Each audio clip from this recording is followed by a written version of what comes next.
Good morning, Raptor Freaks. Lexios is here, and it's Monday morning, and we're reacting to two games yesterday.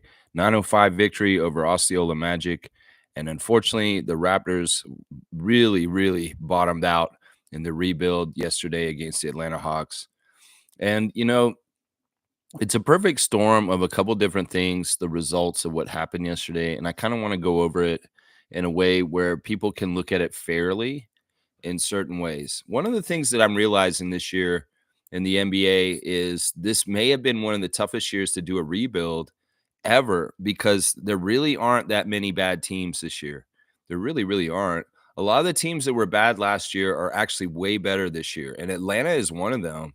Atlanta's interesting because I want to say this, and as much as you guys want me to dump on Raptors or say things about why the Raptors suck right now, probably don't want to hear it, but it's true in some ways. I got to say it. Let's praise the Hawks first, because honestly, Quinn Snyder's done a great job there in the time that he's been coaching there. He's getting Trae Young to play at a new level of play that is absolutely outstanding. There's not very many players in this league that are close to Steph Curry.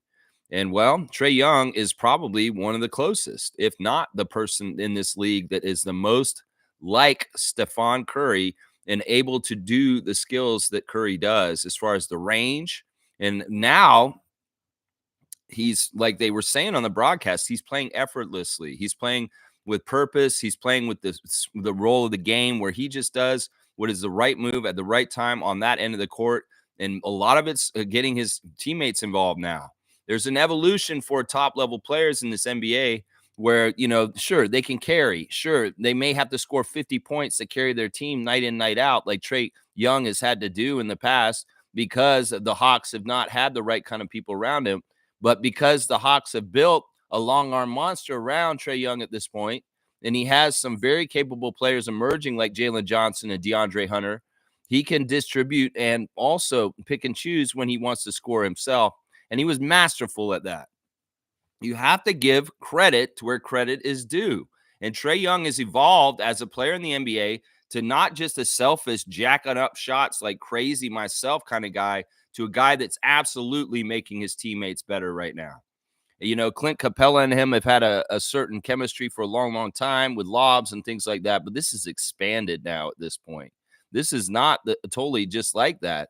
This is a thing where these guys are actually, really in a flow. And then you add in the whole idea that these guys have kind of stole a page from our old book with former edition of the Raptors with long arm monsters, guys that have really good length, and they're very defensive minded. All of a sudden, Atlanta has a defense that they did not have last year. They were one of the worst defensive teams last year, and something has just clicked for them all of a sudden. Maybe it's Dyson Daniels being around. Maybe it's the fact that they have like 5 or 6 guys with really long wingspans at this point that are disrupting, deflecting, and shit disturbing teams on their offense. And then they get going on transition, and boom, they're amazing. One of the interesting little hidden things about the Hawks defense is that their length is so confusing and getting fingers on the ball and deflecting. The Raptors have a very set offense, and in some ways they scouted us really well. They knew where our tendencies were as far as where we wanted to throw the ball, and they really shadowed those areas and had a huge amount of success getting us to turn the ball over last night. And you got all those long arm monsters roaming around, deflecting and causing problems. And then you have Trae Young, little Trae Young, kind of lurking around, and he's such a smart stealer too. You can get confused by all the long arms of a Kongwu and Hunter and them. But then you got Trae Young, who's very cerebrally picking off little passes and lurking in different areas also to get steals. So the Hawks have their number. They're rolling right now. They just came in from a back-to-back beating the Miami Heat the night before in Atlanta and coming to our building and then rolling us. We had the opportunity to win this game for sure. In some ways, Trevor, you jinxed us when you said, "Oh, we've got the W for sure" before the game. Don't do that, man. With these Raptors, nothing is guaranteed. And even if it looks like we have the advantage, like we were the favorite against Brooklyn a couple weeks ago, don't count our chickens before they're hatched. because honestly, we're not good enough right now with the way we're playing together and where we're at with our rebuild to just call a W. We can't do that right now. I wish I could call a W for New Year's Day, but I'm not going to do that right now. There's definitely not calling a W for a New Year's Eve, even though we may have a chance to win on New Year's Eve, guys, because crazier things have happened. I in some ways, this pissed me off this game last night. We bottomed out. We had the worst game scoring wise on us last game against Memphis. 155 points is the most points any team scored in the NBA this year. And now we've broken the record for the most turnovers as a team in the NBA this year with 31 turnovers yesterday. It was ridiculous. It was a clown show. At the beginning of the game, the Raptors rattled off 6 straight turnovers before they even got a point on the board. And it was crazy. Scotty, after the game, praising the team for good defense at the beginning of the game. But yeah, we just kept turning it over also. That was true. The beginning of the game was very strange. Both teams could not score. Partly, the Raptors played really good defense on the Hawks right at the beginning, and I'll give them credit for that.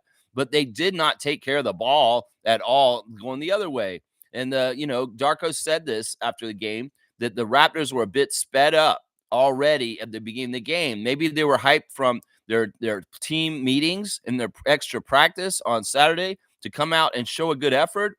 Well, maybe they were a little too over turned up and to the point where they were not playing right. They were not playing protecting the ball, and they were not playing intelligently at the beginning of the game because they were going a little too fast. And Atlanta was too. And it was a little bit too frenetic and crazy.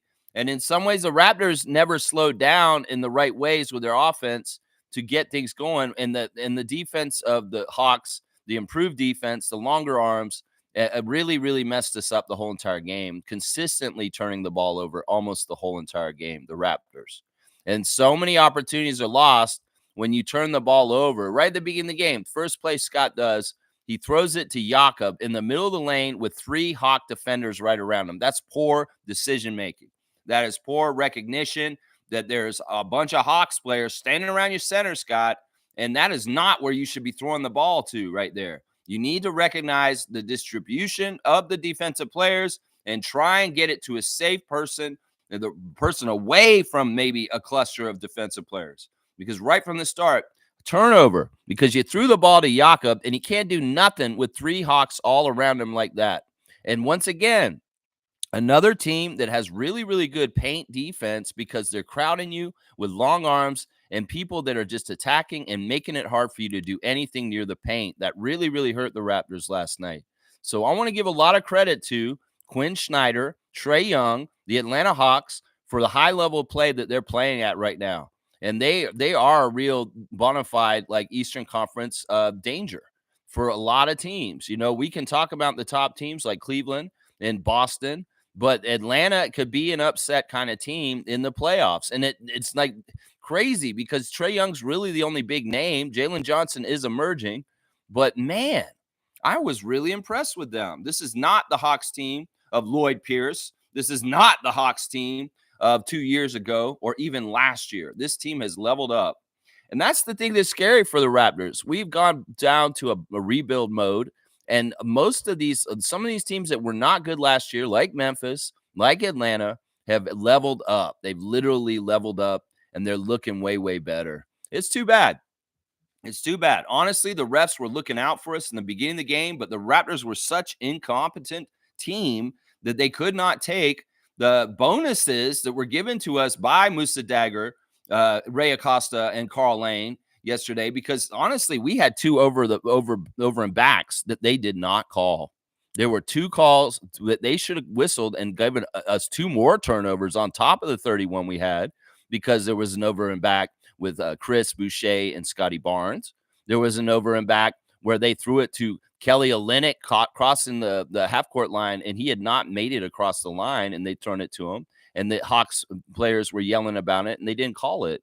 So the ref manipulation in the beginning of the game was for the Raptors, and we couldn't capitalize on it and use it because we were so inept at controlling the ball or keeping the ball not turned over. That's just the damn truth.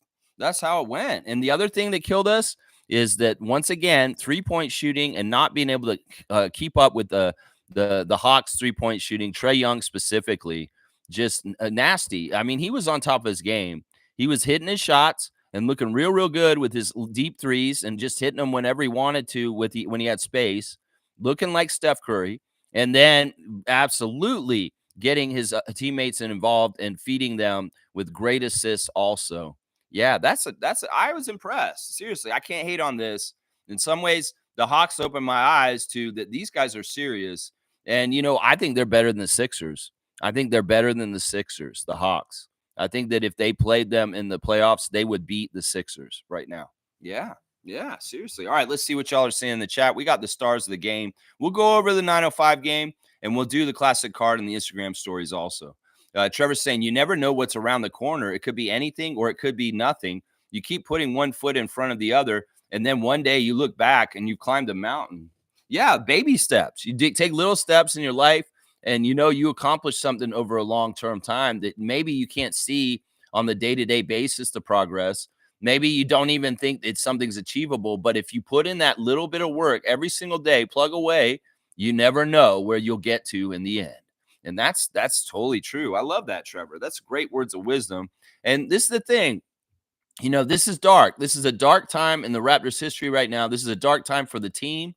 They're going to weather this. Scotty's saying a lot of the right things after the game as far as what a leader should say, that this is unacceptable. This is not the way we're supposed to play. This is not what we're supposed to be doing.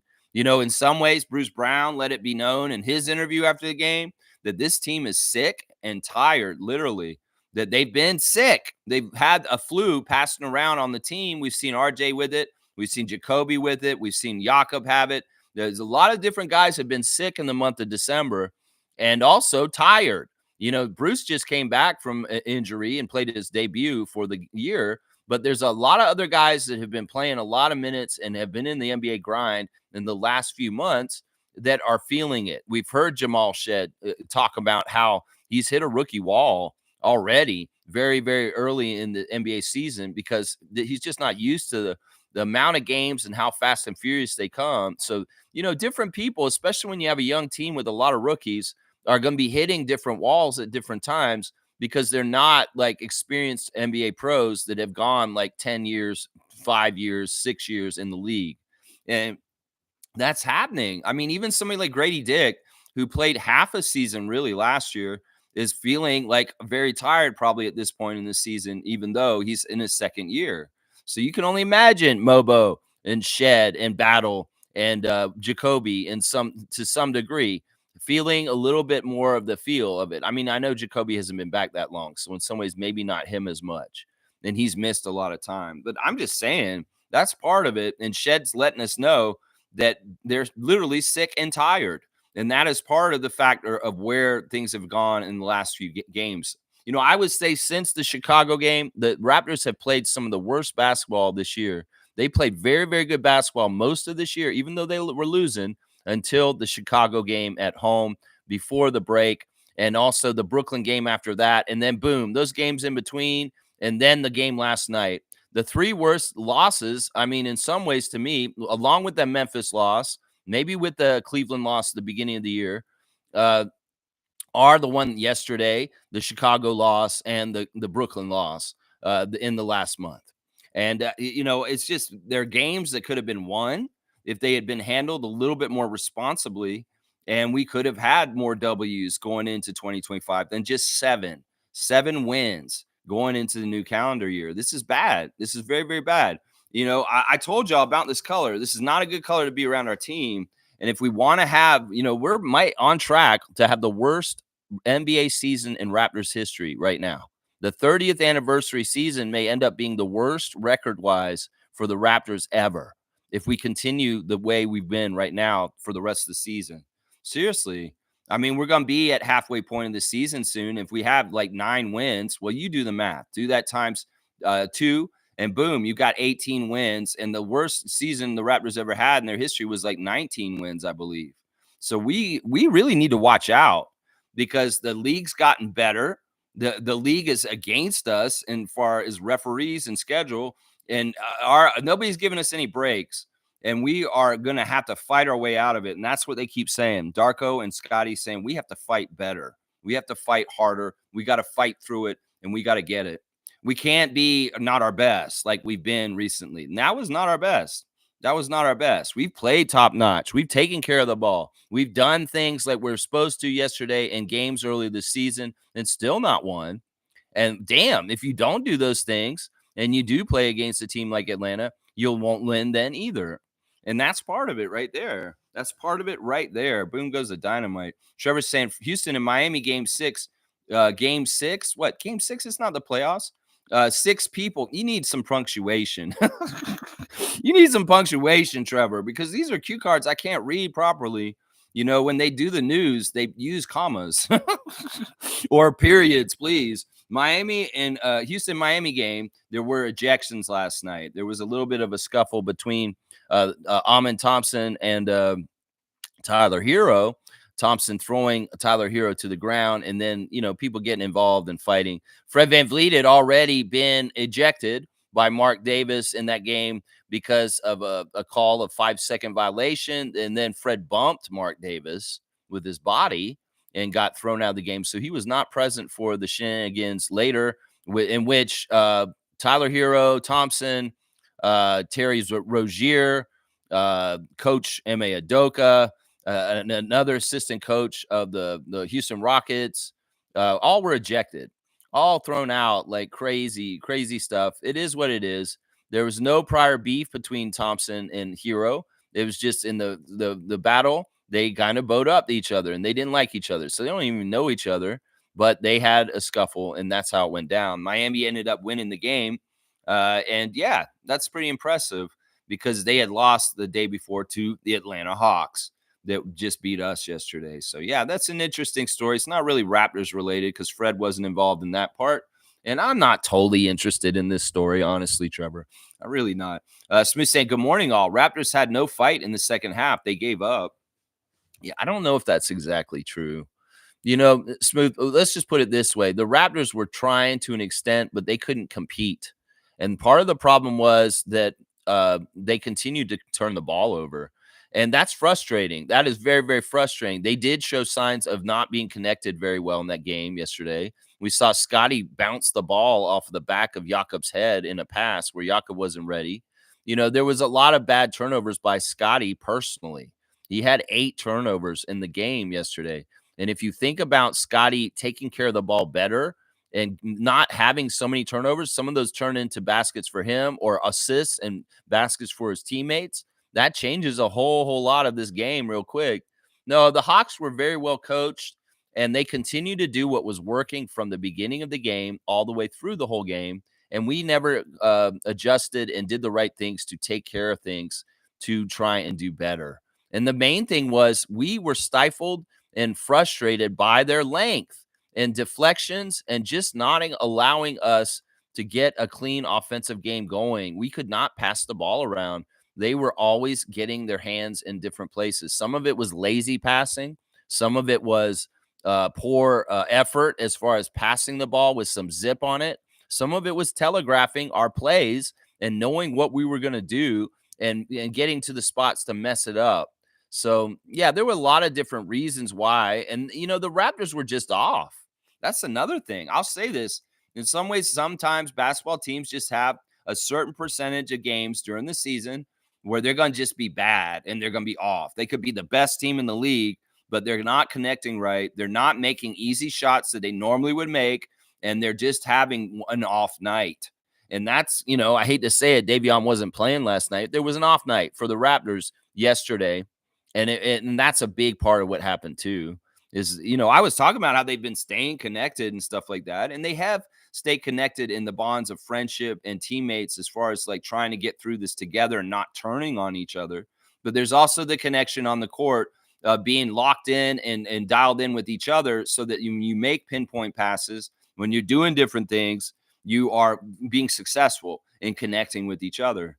And well, the lines were disrupted by the very long arms of Okongwu and Jalen Johnson and people like that on the other side. Thank God they didn't have Dyson Daniels, probably their best defensive player. So you can see there's a whole level of Atlanta Hawks defense that is badass right now and very dangerous, as evidenced by some of their recent games where they've made major comebacks and killed teams all of a sudden. They're a very, very dangerous team.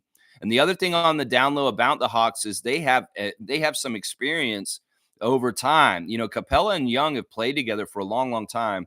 And this team has a nucleus that knows each other really, really well, and in some ways is maturing to that level where they can compete with playoff knowledge to be able to beat teams like the Celtics, the Knicks, and the Sixers and the Bucks in the playoffs. So I wouldn't be surprised if the Atlanta does way better in the playoffs this year than anybody expects. Watch, I'm going to say that right now because in some ways the way they're playing right now is built for the playoffs. Let's just put it that way.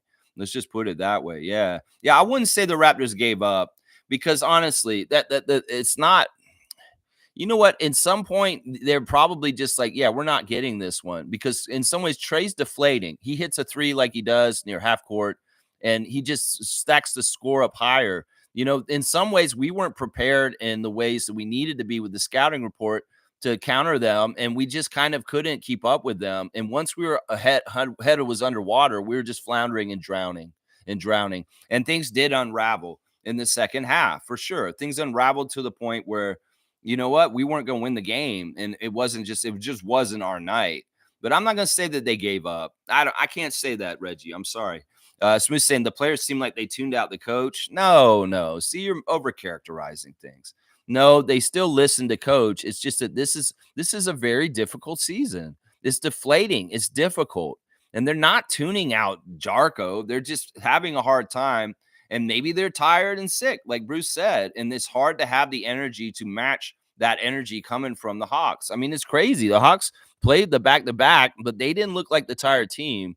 The Raptors are having trouble right now with their energy. In some ways, it's not that they're giving up. It's not that they're tuning out the coach. It's just that they're in a doldrums part of the season. You know, they didn't get a lot of practice in the last week because of the holidays. You know, there's also the holiday hangover, not literally like as an alcohol, maybe some of them, but not really. It's more about like you just had a nice time with your family and you're kind of comfortable. And maybe you're coming back, and maybe some of the stuff has not come back from being in holiday mode with your family to get up the highest level. These last two games have been embarrassing, and they have been very, very poorly played by the Raptors. And the thing is, we're hearing from everybody, and this is why I know they haven't given up on their coach, is that they are pissed. They're mad at themselves, and they are going to probably have a players only meeting. They're probably also going to, really read the riot act with each other as far as accountability and trying to get things righted. Darko said they're going to watch a lot of tape today, a lot of tape. That's what's in their day today, is watching a ton of tape from these last few games and getting things right, getting things figured out. There are some bright spots in the whole thing from yesterday. Bruce Brown's return is a big bright spot. And also, I'm going to say this. Part of the reason why we lost these last two games is Scotty's doing something new with his career right now. In the last two games, he's done something different than he totally has not done his whole entire career, honestly. He's trying to be the man. He's trying to carry. He's trying to take over games. And I commend him for that. In some ways, he's needed to start doing this earlier in his career, but he's starting to do it now. That's a good sign, because I was worried he would never, ever have the gumption to try and take over games himself offensively to win games. And he's trying to do that right now. And with mixed results. In some ways, he's getting some calls from the refs, but in some ways, he's not getting respect and calls from the refs as far as contact in his offensive moves. In some ways, he's finding success with short range jumpers or in the around the 10 to 15 feet range. But also at the same time, he's learning tough lessons about when you're trying to score, what will be successful and what will be good for executing. So I love this. This is part of, like, if we're rebuilding and there's some learning curve with rebuilding as a unit, well, as an individual, Scotty is learning a learning curve on like carrying and being the superstar and trying to match against people like Ja Morant and Trae Young to be the superstar that's trying to score and carry his team against them. There were signs that he is trying his damnedest, and I like what the direction is going. It's just we've got to expect that Scotty unlocking this ability for himself may have rough spots and rough patches and may not be successful right away, but he has to start this journey like he's doing right now, or he won't get anywhere with it. And in some ways, he has to fail in trying to do it like he is right now to really get it right, to be successful, to do it later. And this is a good sign. Seriously, I'm not mad at Scott other than the 8 turnovers. In some ways, I'm finally happy that he's playing offensively the way that I've wanted him to for 4 years now, as far as his shot selection, as far as him calling his own number and being aggressive to score for himself. That is something we've wanted a long time, and we're seeing that at this point. This is really good. Smith saying this is the stark reality of opting for a rebuild. I'll tell you this: there's no way this fan base will survive a second year of this. I don't care about this at this point. A lot of people have already left, and I'm not going to say they're not real ones. It's just that people are busy in this world. In some ways, economically, you have to work harder and do things to earn money to get groceries in a harder, crazier world that is just not getting easier. Prices go up, wages don't go up. I get it. People are busy. And in some ways, why extend a whole bunch of time like I do for this team, like Monique does, if they're going to be such bottom feeders and losing all the time? Nobody wants to sit there and feel it with them. So, yeah, you're right. The fan base may be disintegrating to a degree of the active members that are actively watching the games all the time right now. This is part of the price for this. And it is what it is. Some ways I've committed to watch this thing through, and I will, even if it's painful, difficult, and stuff like that. But there's a lot of other people that don't have the commitment that I have towards this, and they are not coming back around. Like, whatchamacallit came in, JP, that we, old longtime Raptor freak who's been to our meet and greets, is not watching this year. He came in to check in with us the other day and said, yeah, guys, I'm not really watching this year because I don't have the time. And I don't blame him. So it's like, the Raptors going to be real ugly right now. Maybe it's good that casual fan, not as involved fan, is not paying as close attention because it is very ugly right now. And you know what? The fan base will survive to the extent of, well, there'll be at least Monique and I and some of y'all around watching the game still, even if it gets real ugly. Next year there's no guarantees when we're going to get out of losing more than we win.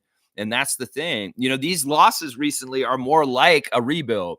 We started the season with competitiveness against a very tough schedule and kicked some butt and kept close. In some ways, that's partly because we had so much built up from the summer and we were coming in with enthusiasm and we were really, really working hard. And well, it's easy to get a little downtrodden when the wins are not coming very easy at all and you're not getting them. So in some ways, that's part of what's happening right now. There's a mental thing that they have to fight right now, a very, very strong mental thing. And it's not easy. It's really, really hard to get through it sometimes. So they have to stick together and the coaches have to keep them organized and on task with the general goals of the larger things that are down the road in mind, without thinking about all of the little things that are problems right now. Continue to build winning habits, continue to build winning ways, and inside of games that may be losing games. And that's hard to do. Darko brought that up yesterday in the post game conference, that we have to practice winning moments and winning ways, even if we're losing overall.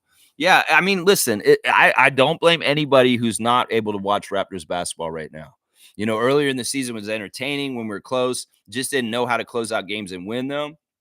Well, now we're getting blown out by good teams that are revved up, that are playing really well in the middle of the season, that are going somewhere with their postseason probably. And we're just like, we're sitting ducks. In some ways, we're not able to match that. In some ways, people would say, well, yesterday, Lex, y'all got all these guys back from injury. Y'all should have had a bump up and been back. Jakob was back, dude. What's up? Why did this happen?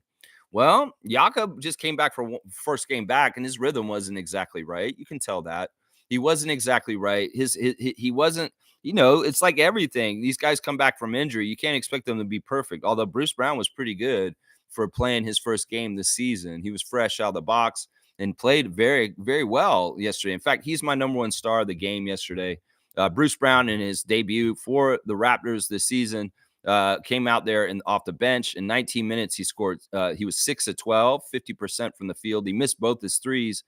3 rebounds, 1 assist, 1 steal, 1 turnover, a -6 with 12 points. in 19 minutes. I'm going to give Bruce the number one star just because he finally came back and he's healthy and he looked pretty good. That jam was nice. That Bruce Brown is back jam was pretty cool, actually. My second star of the game in the game is Scotty. Even though he got the 8 turnovers, I really am focusing on the new stuff that Scotty's trying to do as far as being the franchise face and leader of trying to carry our team.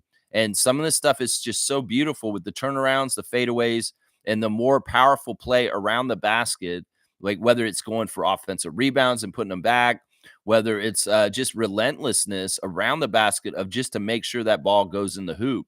In some ways, Scotty's becoming a very dependable scorer in that area down there. And I want to see more and more of it. It was tough last night because, once again, the Hawks have some very good long arm players that are stifling to play defense in the paint against people trying to score where Scott was trying to score last night.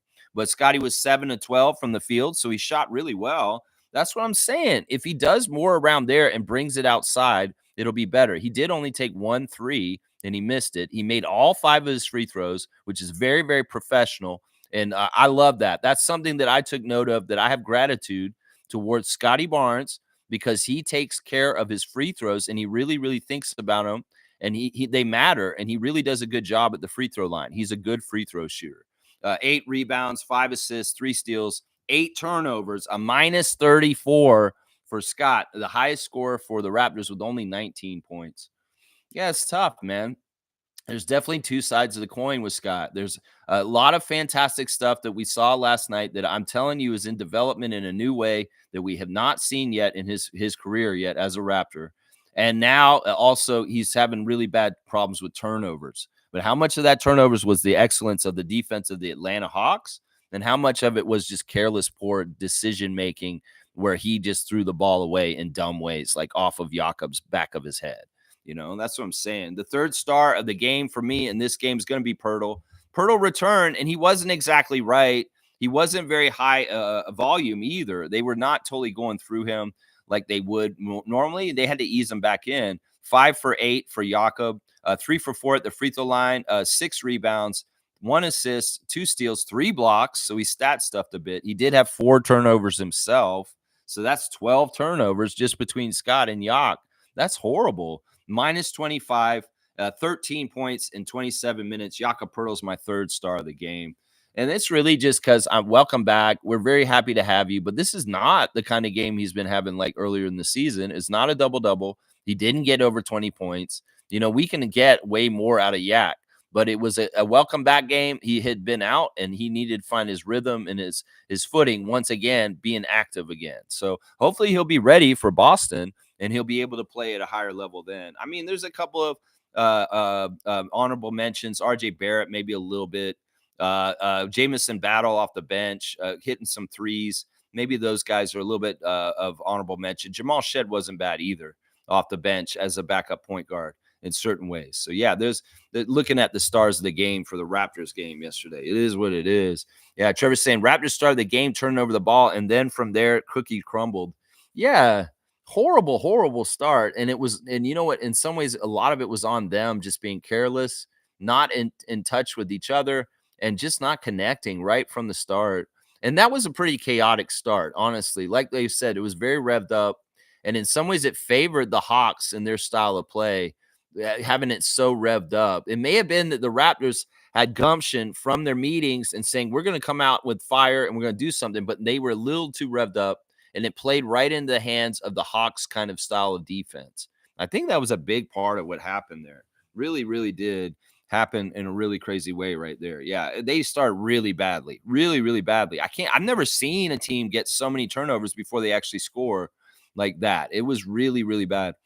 Trevor's saying the 2 teams that beat us by a lot of points, they were just like us last season. They were losing ugly, and now look at them, how good they are. They were in the rebuild too. Well, the Hawks aren't exactly like Memphis. Memphis was definitely one of the worst teams last year, and they've made a huge jump up. The Hawks were a play-in team, and they were kind of a 500 team, and they are kind of still the same place around their record. That's the crazy thing, is that their record is not that much better than their record was last year at this time. But the Hawks are obviously a way better team than they were at this time last year. That's what's deceiving about this league this year, is there's a lot of middle teams that are actually really, really good. And man, it sucks being a team that just doesn't have their shit together in a league where a lot of teams that have not had their shit together are getting their shit together now. And the Hawks are definitely one of those teams right now. It is what it is. In some ways, we'll get our turn and we'll get our stuff all figured out and we will be winning more and more down the road. I really do truly believe this. It's just that there's growing pains, there's a bumpy road, and in some ways, you're going to have just bad periods of the year where your team just sucks. And we're in one of them right now. And unfortunately, it's a part of the year where we probably could have stole some victories if we had been playing at a higher level and had our stuff together better. That's the sad thing. In some ways, that's the deviousness of the NBA schedule. Let's give them a gauntlet of really, really, really tough beginning of the season. And then after they finally get to a point where they may have some games where they could win, they're probably already defeated and down because they've lost so much for the season at that point. I mean, that could be part of it. Now, once again, we're not losing no matter what because we're going to get a good draft pick this year and we're going to get an additional player that's going to make us even better next year. So either way, we win, we're going to get a W and that'll feel nice because we need that feeling again. But if we lose, well, what's the cause and what we're trying to do right now? A lot of tank commanders out there are smiling today, even if the Raptors have had embarrassing losses recently. Yeah, it's crazy, man. It is crazy. Smooth saying this team is on pace to win 14 games, man. Yeah, the thing about that, though, is I'll say this. We're going to have some point where we're going to bust it open and get a more of a string of games and it'll bounce it up. I really do truly believe this. And it right now, it's very dire. Now, it's not totally 14 because we haven't gotten to the halfway point of the season. What is it? We're 7 and 25 or something. So we've had 32 games this season. We still have 9 more games, and then we'll be halfway. If we can win maybe 3 or 4 of the next 9 games, which is a tall order, I know, then, we get double that. Then that means we're going to be around 20 or 22 wins for the season. So, but yeah, it's looking real bad. And people that wanted a tank, people that wanted Cooper Flag, people that wanted a high draft pick, well, you're getting what you wanted. I hope you really wanted it, and this was worth it to you. Seriously. Not to me, though, man. Trevor J saying Scotty says he has to play better, and they can't keep on losing by 30 points, especially on home court. That was important to hear from Scott, that he said that it's embarrassing that we shouldn't be losing by 30 at home. That's really, really bad. And he's exactly right. He is exactly right. This is embarrassing. This is horrible. In some ways, we had kind of a good home record for a while there, but it's gone down the tubes in December. We had like a 500 home record for a little while in the earlier part of the season. Just couldn't win on the road at all. Won one game on the road this whole season. And then the whole rest of the games have been at home. And, well, we just haven't won anything this month. We won against Siakam on the 3rd in December, and we haven't won since. And it's been a really tough time. 10 losses in a row, 10-game losing streak. And that's no fun. It's probably about to be 11. God forbid 12 on New Year's Day. We'll have to see. We will have to see. I'm going to come down the arena on New Year's Day myself and try and be as loud as possible to help the Raptors try and win against the Brooklyn Nets. Of course, there was a big trade this weekend with the Nets and the Lakers, and they have reacquired D'Angelo Russell, and he will be playing against us on New Year's Day probably. D'Angelo returning to the Nets in exchange for Dorian Finney-Smith and Shake Milton, who have been traded to the Lakers. So, yeah, we'll have to see. We'll have to see how D'Angelo's fitting back in with Brooklyn and whether we can jump on some confusion because he has not been around. Although there's some players on that team that played with D'Angelo from before, and it won't be totally foreign, D'Angelo Russell showing up again on the Brooklyn Nets because there are some ties. Like I know he's played with Claxton. I'm pretty sure he played with Claxton back in the day, too, because Claxton's been there forever, man. Forever. Yeah, Trevor's pointing out that no player on the Raptors got to 20 points. It's sad. It's awful. We'll go look at the box score a little bit more. First of all, I'm going to laud the Hawks a little bit because they deserve it. Trae Young, 32 minutes, 34 points. That's badass. A plus 39. He had a double-double with 10 assists, 10 of 21 from the field. That's really good shooting. Is just barely under 50%. 7 of 13 from 3, made all 7 of his free throws, 2 rebounds, 10 assists, 1 steal, 2 blocks for Trae Young even. Only 5 turnovers for him. Well, 5 is a lot. Yeah, that's crazy. He had more points than minutes. And I like Matt Devlin kind of calling out Trae for the palming. And it's like, oh my gosh, I know that maybe sounds salty in some ways from people that aren't Raptors fans that were watching from the outside. Like, man, why is that commentator talking about Trae Young palming the ball so much when they're losing so bad? But in some ways, what he's saying is true, especially since the referees were calling weird travels. Like Scotty had a collection dribble that he got called for a travel, and it was no harm, no foul. And they didn't have to call it, but they did just to be little sticklers. Well, how much is Trae Young palming the ball as Matt Devlin's putting it out there on the broadcast? He is. In some ways, they're letting some people get away with some stuff, but they're being sticklers for others with the way they may shuffle their feet a little bit when they're picking up their dribble, like Scotty last night. We've seen this happen with Jonathan Mobo also at times this season where he's trying to start his dribble and he gets called for a travel just because he does a little weird thing with his feet when he's starting his dribble. Yeah, the other guy off the bench, DeAndre Hunter. What a luxury for a six-man coming off the bench. And he is a two-way player because he's playing exceptional defense. And then just a really, really great scorer, too. 8 of 12 from the field, 2 of 3 from three, 4 of 7 from free throw, 3 rebounds, 2 assists, 3 steals, 1 turnover, a plus 11 for DeAndre Hunter at 22 points in 22 minutes. I wish our guys would score a point per minute when they're playing out there. But alas, these guys are not able to score against a defense like the Atlanta Hawks. Other people of note, their rookie actually played really well. Zachariah Risacher, or whatever his name is. He was 14 points, a plus 19 with 7 rebounds. He was just using length, and he doesn't really totally know what he's doing out there. But he was just in the mix, and he was doing good things for them. Jalen Johnson's a little overhyped, but I can see why Hawks fans are very excited about him. His stats are pretty good overall, but I still think he's a little overhyped by different people. Capella, always interesting player to play against. Obviously, he's a defensive rebounding monster with 13 rebounds, 11 points for Clint Capella. This team is weird, man. It's like they don't have a lot of star power, but they have the right kind of players to do what they want to do in different ways. So I have to respect the Hawks. They're very interesting. And like I said, I think they're going to do something in postseason. For the Raptors, we'll fill out the rest of the roster right now. RJ Barrett, a tough shooting night, 5 of 13 from the field, 1 of 5 from 3, 6 of 8 from the free throw line, 6 rebounds, 4 assists, 17 points for RJ. Minus 24 in 30 minutes. Yeah, just not a RJ Carey kind of like prominent kind of night. In some ways, he was subdued and quiet. And just like Trevor said, none of our guys got 20 points last night. That's horrible. And meanwhile, on the other side, you've got 2 Hawks that are scoring 54 points between the 2 of them. So, yeah, we needed more scoring firepower. And in some ways, IQ, hello, come back, please. Come back as soon as you can. Abaji was a dead note last night. Maybe getting some stats from rebounds, 4 rebounds, 3 assists. But really, I don't even know if he did well defensively last night. 1 of 6 from the field, 1 of 4 from 3, 3 points for Ochai Agbaji, and that's it. Grady Dick, a tough shooting night also. 3 of 12 from the field, missed all 3 of his 3-point attempts. 6 rebounds, 1 assist, 2 steals, a minus 18 with 6 points only for Grady Dick. We're getting accustomed to you carrying and scoring a certain amount, Grady, that we need you to get no matter what. I understand if your three's not going in. And in some ways, there's a lot of physicality in the lane for you to drive into that was meeting you and matching you. In some ways, your length does not work against the Hawks because there's guys that are there that are just as long, if not longer, that are meeting you at the rim.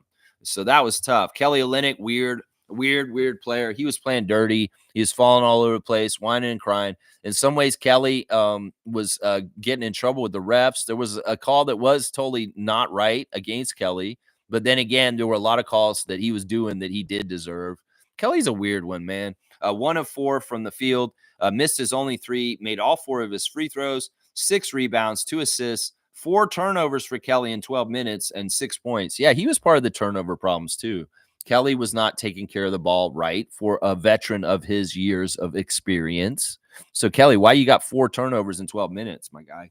Chris Boucher had one shining bright moment, a big 3 right at the end of the first half where it was just picturesque. He makes the shot and then turns to the crowd and does a arms out kind of motion, and the fans are just dapping him and loving him. It was a very nice little moment in the middle of a very crappy game.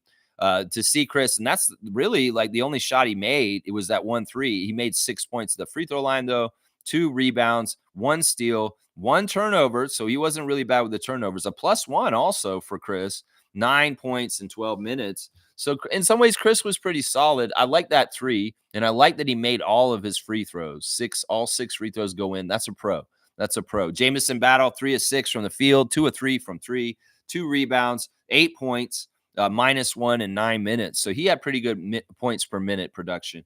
Mobo wasn't sure if he was going to keep his streak alive to play in every single Raptors game this season, but he did, and it's partly because it was a blowout. So there's a positive to the blowout. Jonathan Mobo's active playing games in his rookie year streak is alive still. He can still get 82 games played this season. He may be in trouble for this because the signs of him being out of the rotation when we're totally healthy are there from last night. And the only reason why he came in, him and Jamison to a degree, is because the game was busted open. So there's the hidden blessing of that. 2 for 4 for Jonathan, 4 rebounds, 1 assist, 2 turnovers, 4 points, a +1 in 6 minutes. Yeah, he's active, and the rookies got a timeout there with Garrett at the end, the J-Rooks, all 4 of them playing with Garrett Temple as the point guard well, he wasn't really a point guard, Shed was.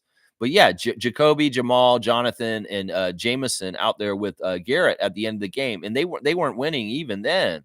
Like in some ways, that lineup has closed the gap with energy. But no, the Hawks were relentless. In fact, they left Clint Capella out there really late. And yeah, they couldn't close the gap even with their energy coming off there and just trying to do stuff at the end. Garrett Temple, no shot attempts, 3 rebounds, 1 assist in 6 minutes of play. He was a +1. Bruce Brown, I already did for Stars. Jamal Shed, 2 for 2, made his only 3-point attempt. I'm really happy with Shed's progress with his 3-point shooting. He's making them more than he's missing them. He's becoming a little bit of a reliable 3-point shooter when he's open. And that is part of what we've been asking for with him. He's taken the project and he's showing a lot of progress with that already this year. So that'll really bode well for the future. And also, I'm really loving how Jamal is really a true point guard, and he's doing all kinds of fantastic things to help his other teammates get involved and setting them up with passes and stuff like that. He had 6 assists and only 1 turnover. So Jamal was out there playing really well amidst the chaos and the losing and the blowout. He was playing solid ethical basketball, if not trying to do too much for himself. 2 rebounds for him also, 1 block, -15 in 25 minutes with 5 points. So yeah, Jamal solid. Jacoby got out there for 16 minutes, 2 of 3, 1 of 2 from 3, 1 assist, 1 steal, 2 turnovers, 5 points. Yeah, Jacoby started really strong. He had 2 straight plays immediately when he came out. He made a basket and he assisted on a really good basket, but then kind of faded away for the rest of the game and not doing stuff. After the game, we saw Jacoby getting mentoring from Trae Young in the DAP line after the game, where they meet each other and say hi. So there's a special connection between Trae Young and Jacoby Walter, as evidence from last night. Was Trae Young was taking a very special consideration to talk to him and have a really long little talk with him at the end of the game. So yeah, there's the box score with the players. Yeah, just not enough scoring from different guys in enough places, whether it's Scotty just getting 19, RJ just getting 17, and then hardly anybody else getting double digits. It's just what it is, man. It's crazy. Yeah, Smooth saying Atlanta was on the second night of a back-to-back. Raptors had 2 days off. There's no excuse for giving up. They didn't give up. They did not give up, Reggie. I'm not going to portray it that way. They tried and they worked hard, but they were not a match for them yesterday. And everything they tried to do was not working right. So, I mean, it's a perfect storm of things. Seriously, I expected games like this earlier in the season. It's just that we're getting them now. In some ways, the effort and the compete level of the Raptors has been extremely high this whole season. Their energy is low right now, and they just can't keep up with them. Well, let's see if they can get up for a game in Boston on New Year's Eve next. It's short memory. We got to clear the slate, learn the lessons from this last game, and come with a better effort and try and start better so that we can set the table better than we did yesterday against the Hawks. So yeah, there's no excuse for giving up. Nobody gave up. It's just that the players are tired and they could not match the game plan of Quinn Snyder last night. I'm not saying they gave up. That's really a bad portrayal of what you're saying there. All right, Giovanni's here. This is somebody we haven't heard from in a while. This is Raptor Freak Giovanni. Giovanni is a money man. He's somebody who's always thinking about the money, but also he's a longtime Raptor freak. He's been somebody who's watched this channel and been in and out from time to time over time. Let's see what he's saying here. What you're seeing is teams playing full games with defense blowing Raptors out, in contrast to teams playing with their food, playing one quarter to beat the Raptors in the fourth quarter in close loss. That may be partly true, what he's saying. In the beginning of the season, the Raptors had an advantage because we had played with each other since June, really. We were doing training camps all over the place, all around the world, and we got a lot of connection. At the beginning of the season, we beat the Sixers in the second game, partly because we had our stuff together faster than anybody else in the beginning of the season. Now we're getting into the middle of the season, and a lot of the teams that played enough games together, they really got their stuff down, like the Hawks did, and the Memphis Grizzlies in the game before. And this is true what Giovanni's saying. In some ways, some of the games we played, the other teams would maybe just didn't, they try enough at the end to make sure they edged us out. And they were like, as he says, playing with their food. And well, these teams were not. These teams were very serious about playing with a certain level of effort and consistency throughout the whole 48 minutes, especially the Memphis Grizzlies last Thursday, that, we're getting this kind of an outcome right now. And I think this is a very astute point. What Giovanni's saying is the distinction between the close losses earlier this season and the ones now. And that's the thing. In some ways, you could say, oh, we're getting outclassed, right, and outplayed. No, when a team has a certain thing going and they bust the game open, it's very hard to come back against that if you don't have the energy and you're just not there with it. And you can call that giving up. I call that just exhaustion. That's what I call it, exhaustion. Yeah, Fiercely saying, good morning, fam, and happy Monday. Good morning to you, MJ. Always good to see you in the chat. Giovanni saying, it's going to show now Raptors are nowhere near being a playoff team with teams playing full four quarters with defense. We'll have to see. We'll have to see. I mean, anything's possible. I'm not willing to say that this is going to be the rest of the season, what we saw yesterday. No, I'm not willing to say that. There's too many factors involved. In some ways, like I said, this was a game yesterday where the Raptors, no matter what they were going to do, they weren't going to do it right, and they're going to lose. There's just certain games in the schedule where everything's going to go wrong, and you're going to lose certain games, and it will be against teams that you have no business losing to. The Celtics have had games like this recently where they've lost games they had no business losing to, but it was just because they're getting certain select games in their schedule right now where they are just not coming with the right effort or energy, and you just don't have it on certain nights. And in some ways, that's part of what's happening with the Raptors right now is they just didn't have it last night. Their passes were off. Their shooting was bad in certain ways too, that normally they would have made some of the shots that they shot and their passes would have connected. So that's part of what I'm saying right now about that. Yesterday was one of those games that was a scheduled loss because in some ways the ball gods out there determined that the Raptors were not going to be connected or doing things right in the way. And Atlanta capitalized on it. They capitalized on it. Basketball Rewind saying, Mr. Raptor Freak, hope you are well. I appreciate that, Kenyon. Good to see Kenyon from Basketball Rewind. Yeah, I'm all right. I can separate my life from the Raptors and what they're doing and just be happy. I used to be that I was very tied in emotionally with whether the Raptors were winning or not. But at this point, I have very much respect for having good mental health for myself. And I'm wiser and older to be able to understand separating them is part of healthy things. And if people are having a hard time with that, I can help counsel you on how to separate yourself from the Raptors losing right now so that it's not overwhelming you in a bad, negative way in your real life. So yeah, just chill and just take a step back. And if you have to not watch them for a little while, go ahead. A lot of people are noting this in the media. Blake Murphy and Doug Smith are saying on their tweets right now on Blue Skies that, I wouldn't be surprised if some Raptors fans turned off the TV for the rest of the season right now after these last couple games and did not revisit them for this season.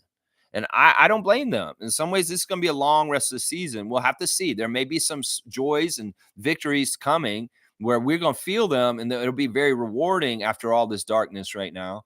But, it is what it is. We got to play the 82-game schedule, be in the NBA, and do what we do. And just in some ways, you got to just practice gratitude that we have a team, that we can watch basketball in the NBA in Toronto, and just kind of get back to the basics of gratitude. And that's where I'm kind of at with this at this point right now. Yeah, Giovanni's saying Raptors are easy to defend. All you have to do is plug the paint, and Raptors offense becomes stagnant because the Raptors don't have a number one or two option who can create their own shot off the dribble. I'm not going to say that's true. I think we have these guys. It's just that in some ways, there's been some very creative, plug in the paint kind of ways to stop RJ's barreling through the lane, whether it's Grady trying to cut in through the lane with cuts. They've got the scouting plan on him now.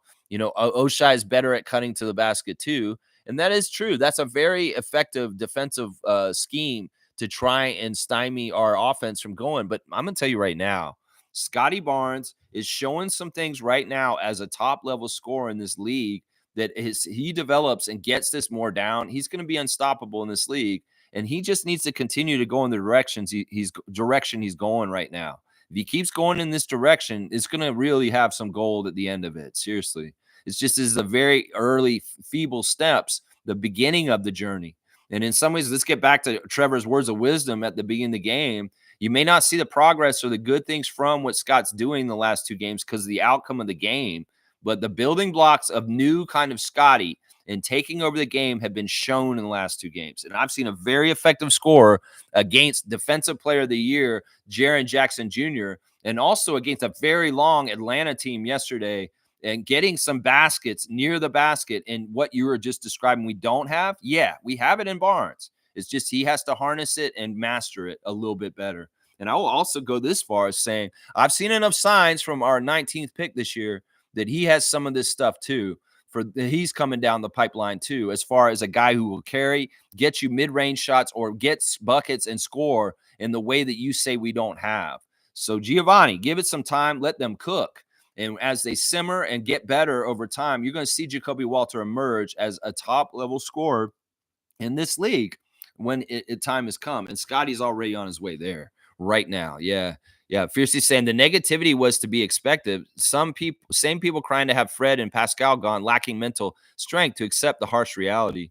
Yeah, I'm not even going to worry about like the social media, the general Raptors fans out there, the ones that overreact to everything. Let's stay grounded in reality and really try not to overreact to this too much. This is what this assignment was. It's a rebuild.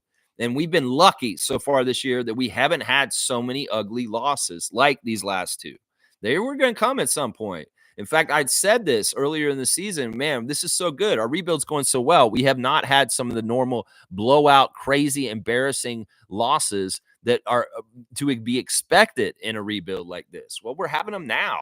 And in some ways, it's disheartening that we had to dip down this low and feel these awful things. But it's also really a part of the process. It seriously is. So, those people, they're going to overreact and do whatever. And honestly, maybe we shake some of them off the tree right now because they can't handle this kind of shit. And they go and they get involved in other things in their lives and they kind of ignore the Raptors for a while. That's one of the hidden bonuses about getting really bad is a lot of the Raptors nation that are not as passionate as us, they go away and they're not doing things. A lot of content creators that make Raptors stuff, they stop making it because they're like, well, they suck. And I don't really want to talk about it. You know, you know what I'm going to do every day. I'm going to be here every day, even if it's as ugly as it was yesterday. That's right. That's it. Kenyon's saying few problems exist right now. We are small. Our defensive communication and tendencies are downright embarrassing. The team doesn't seem to have confidence in their offense. Yeah, I mean, if you want to describe things that way, you can. But I've seen all of that stuff not being a problem this season also. As far as, our defensive communication is on and off at times. It could take part of it is, and they said this in the broadcast, the last 3 teams we have scored so many points on us that there's like a 400 plus points in the last 3 games with New York, Memphis, and Atlanta. And these are all 3 teams that have very high level offenses with very high level offensive players that are scoring at a very high level right now. So it's to be kind of expected in some ways. So we're getting real tests for our defensive stuff, and we're not getting it. And we got to remember also, 2 of the last games, we did not have Jakob Poeltl, and they're a huge reason why the Memphis Grizzlies and New York Knicks could do very high scoring on us. In some ways, having Jakob come back, not only does he have to come back and be healthy and show up in the lineup like he did yesterday, he has to reestablish his paint presence and that the Raptors are not going to be getting scored on in the middle. And that's been open business since he's been out with his groin injury. So we have to have him come back, reestablish, hi, I'm Jakob, I'm here again, and y'all ain't coming in here on the Raptors anymore. But he didn't do that yesterday because in some ways he was just coming back, get his legs and his rhythm as a player. but don't get it twisted. He'll find that again. And they need to be gang rebounders and gang defenders, along with him, next to him, Scotty, Chris, Jonathan.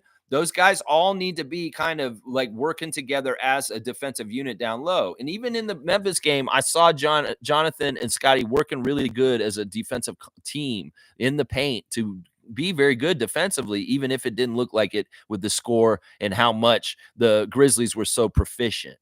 But I'm just saying, this stuff is there for that. Defensive communication in general on the Raptors has been very high level for the most part this season.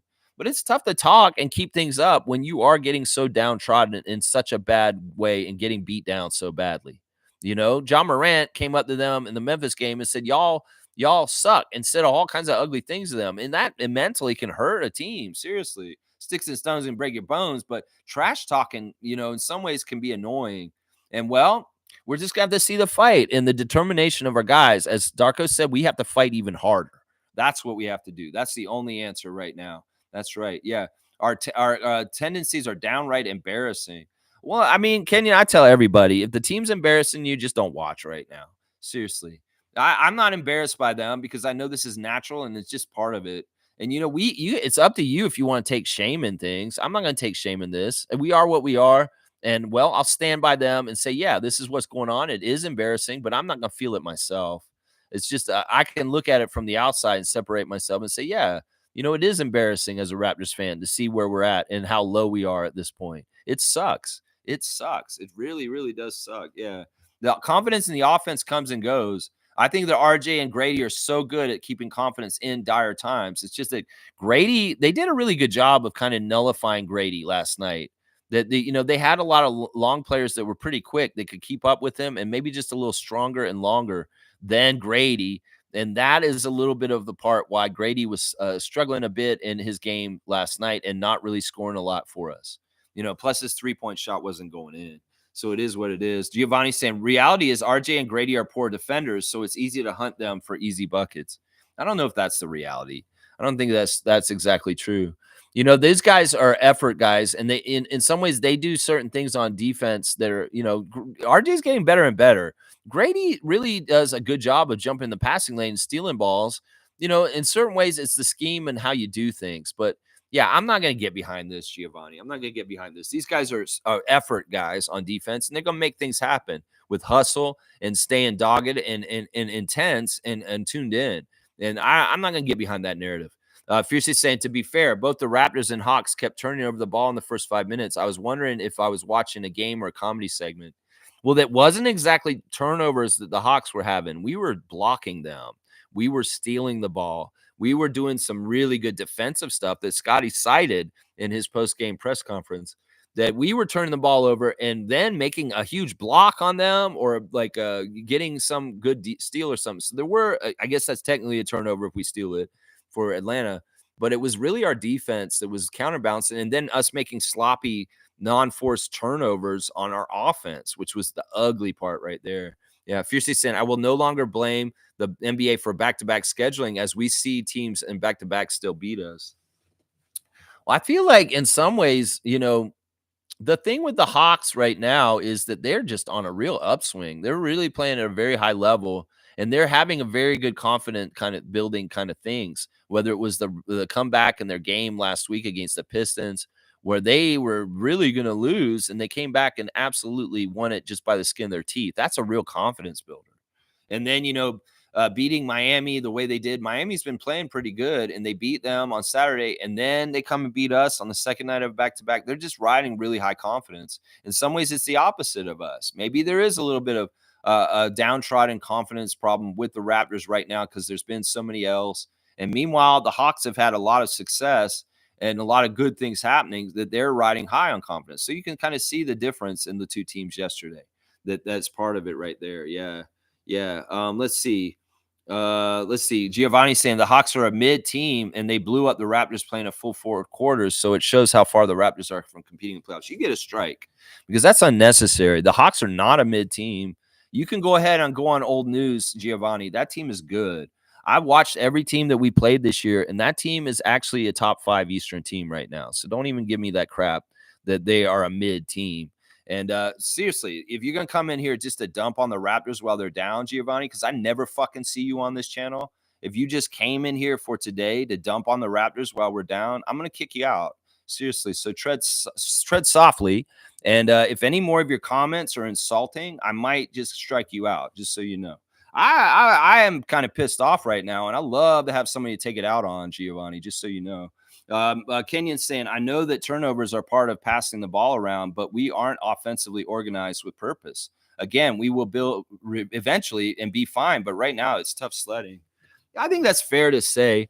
I think that in some ways, part of the problem is recently we did not have Jakob, and Jakob is the hub. Jakob is the thing that makes our offense look really, really good. And in some ways, we had problems with our offense with him out with the groin strain. And this is his first game back, and he didn't really totally recapture the two things that he does really well. The one I mentioned earlier, which is rim protection and paint protection, and then being that offensive hub at the top of the key. They didn't really go through him as much. There was a little bit of action with him and RJ that happened that was very successful. You saw some of the give and go stuff that happens with Jakob, and it's really good. Like Scotty finding him in the lane and him running down the lane and getting that dunk. It's just that in some ways, Jakob's got to get his rhythm in the offense once again of being the hub. I will say this, Kenyon, that in some ways, Darko's offensive system is getting figured out, and teams are scheming for it better than they have in the last 2 years of him coaching our team right now.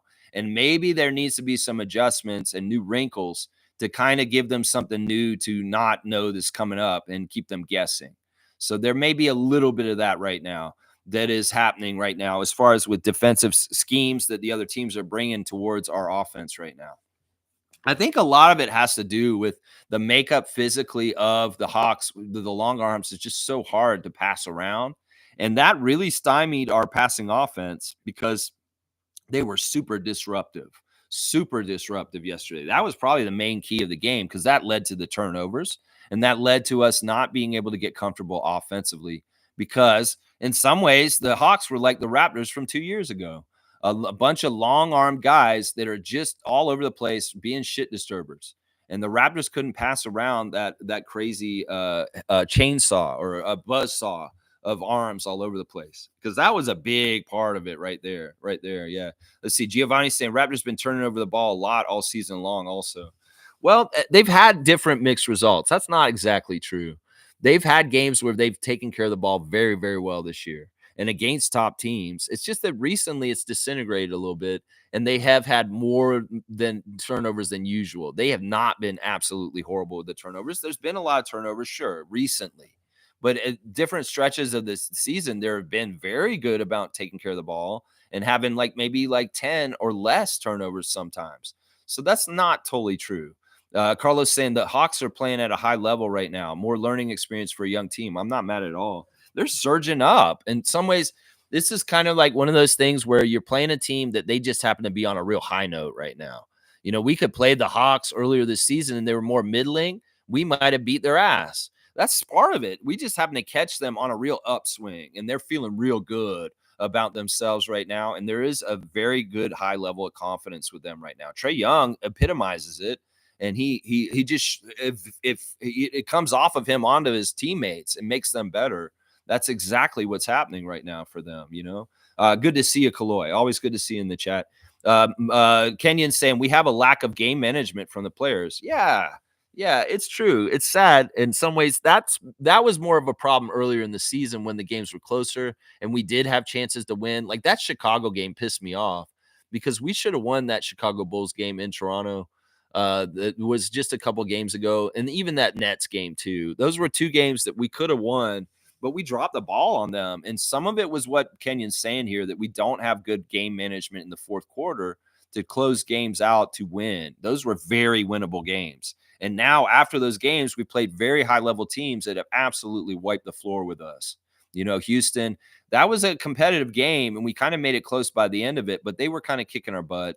But New York, Memphis, and now Atlanta, those games were all blowouts and routes, and we don't want to continue to see routes right now. In some ways, we got to keep those scores close and at least lose within 10 points of teams instead of 30-point losses. That's really bad.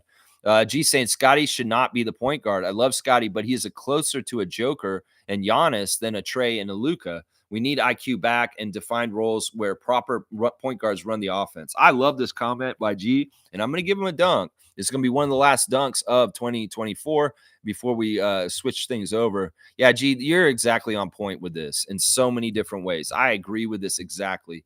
I mean, Scotty can bring the ball up the court. Scotty can be a passer. Scotty can be a point guard, but is that really utilizing his skills to the best ability that will help the Raptors the most? No, it won't. And that's the thing. You can see Giannis and things. It's Giannis and players like Joker and Giannis. They can be the passers and the hubs of their teams and get a lot of assists, even if they're not the point guard. And that's what I'm saying. I think that you're right. If IQ comes back sooner than later, that'd be great, so that we could get this a little bit more defined. I think that the missing of IQ, and Darko brought this up yesterday in the press conference, we've only had Emmanuel Quickly for 2 games this season. And when you hear that and you hear that said, you're like, holy crap, that is not hardly at all. And no wonder we're having a hard time. This is one of the highest paid players on our team. He's the second highest paid, or if not, I think he might be the highest paid player. I'm not totally sure. But this is the thing. That is an important talent that should be on our team every night, helping us do things. And some of the things that he's specifically good at are like things like closing out games and clutch shots. So he needs to come back. And if not for those reasons, but for getting Scotty more in the paint and distributing to him instead of Scotty being the point guard. I'm totally with you on this, G. Totally. Fiercely saying that Bruce Brown dunk. Wow. Yeah, that must have felt nice. There were a couple plays where Bruce got it back into this mojo of playing again and feeling like, you know what, I'm back. I'm going through the motions. The knee feels fine. I'm out there. There was success in that. There was success in Bruce Brown coming back and being back. And, well, let's see if he continues to play very well. In some ways, I was impressed with what Bruce did, but in some ways also it's like, you know what, this isn't totally much different than what Bruce was doing for us last year on one knee. I want to see a whole other level of things, Bruce Brown. Since, like you said, last year you're playing on one knee and you're even better than you were last year. Well, all right, this is a good start for a first game back, but I want to see even more, Bruce. Come on now. You saying you're fully healthy? Well, that doesn't seem like you're much better than you were last year, is what I'm going to say. Gerald's here. Knock on the nacho. Good morning to you, Gerald. Hopefully you're having a great Monday morning. Let's see what you're saying. Tyler Hero and Amin Thompson. What a brawl. Fred VanVleet shouldn't have been ejected. Those Raptors, that Raptors game was yucky. Well, the other Raptors game went very well. It was Osceola Magic versus the Raptors 905. The Raptors 905 jumping out to a double-digit lead early in the game and sustaining it through the whole 4 quarters. There was a new connectivity on the Raptors 905 yesterday that would really shone through. Frank Kaminsky lauding it after the game, saying he's feeling like he's melding better with his 905 teammates, his new teammates. He's really enjoying at an older age, trying to have a chance to still make this league. In fact, he was saying this, like, yeah, I feel like I still got some really good basketball in me, and I want to try and prove something to myself that I can make this league again. And, the other thing is that Kaminsky brought up his old leaders from when he was a young player in the NBA, because, he's been around the NBA for like 10 years. And, he brought up like the mentoring, passing it down from the people that taught him from before to the youngsters that are on 905 with him. And that's part of what he's trying to do on this team. Yeah, it's a great job by the 905. And once again, the great thing about the Raptors 905 right now is they're led by Canadians, and they're doing a fantastic job. My stars of the game for the Raptors 905 victory over the Osceola Magic, which they're 1-1 now, is Eugene Omoruyi is my number 1 star. He was pretty cool, man. He got 23 points, 10 of 15 from the field, 1 of 2 from 3, made his only free throw, 5 offensive rebounds for Eugene, 9 rebounds altogether, 6 assists, 4 steals, 5 turnovers, a 0 with the plus minus. Yeah, Eugene was just active and stat stuffing. You see how many offensive rebounds, 6 assists, 4 steals. That's fantastic. 23 points in 28 minutes. Really, really proud of the Canadian product, Eugene Omoruyi. My second star of the game for the 905 yesterday is AJ Lawson, another Canadian who was 6 of 15 from the field, 3 of 5 from 3, 4 of 5 from the free throw line, 5 rebounds, 4 assists, 2 steals, 1 block, plus 14 with 23 points in 37 minutes.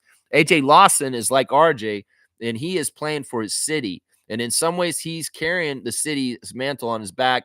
and trying to carry and do things scoring wise. And he's very aggressive and he's a very talented scorer. So I like the weapon that AJ Lawson is. And once again, he's just enjoying himself being in the Raptors organization, being around the big team and coming and watching the game later with the Atlanta Hawks game and playing earlier in the 905 game. And because most of the healthy guys came back, most of the team was healthy. They did not need him and Shamshay as the two ways so they were not dressed for the game last night. But AJ Lawson is just in heaven being around the Raptors organization right now. My third star of the game is Kennedy Chandler. Now, this is what Andrew Jones did that was really smart. He started team players in the starting lineup, and he put those selfish players on the bench. Charlie Brown Jr. and Kennedy Chandler came off the bench in the game yesterday, and it really worked out because they were scoring off the bench and doing their selfish stuff.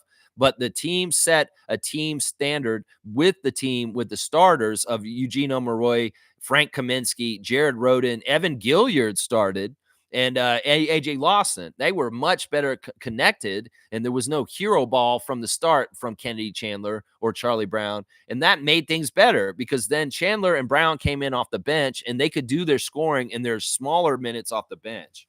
Chandler was 7 of 9 from the field, 4 of 6 from 3, 1 of 2 at the free throw line, 2 rebounds, 2 assists, 3 turnovers, a +6 with 20 points. So he filled it up and he did things in the right way. And I wondered whether Kennedy Chandler got benched from the starting lineup because he took that hero ball shot against the Birmingham Squadron in their first regular season game. And Andrew Jones didn't like it, so he punished him by taking him out of the starting lineup and letting Evan Gilliard, the second, start instead of him.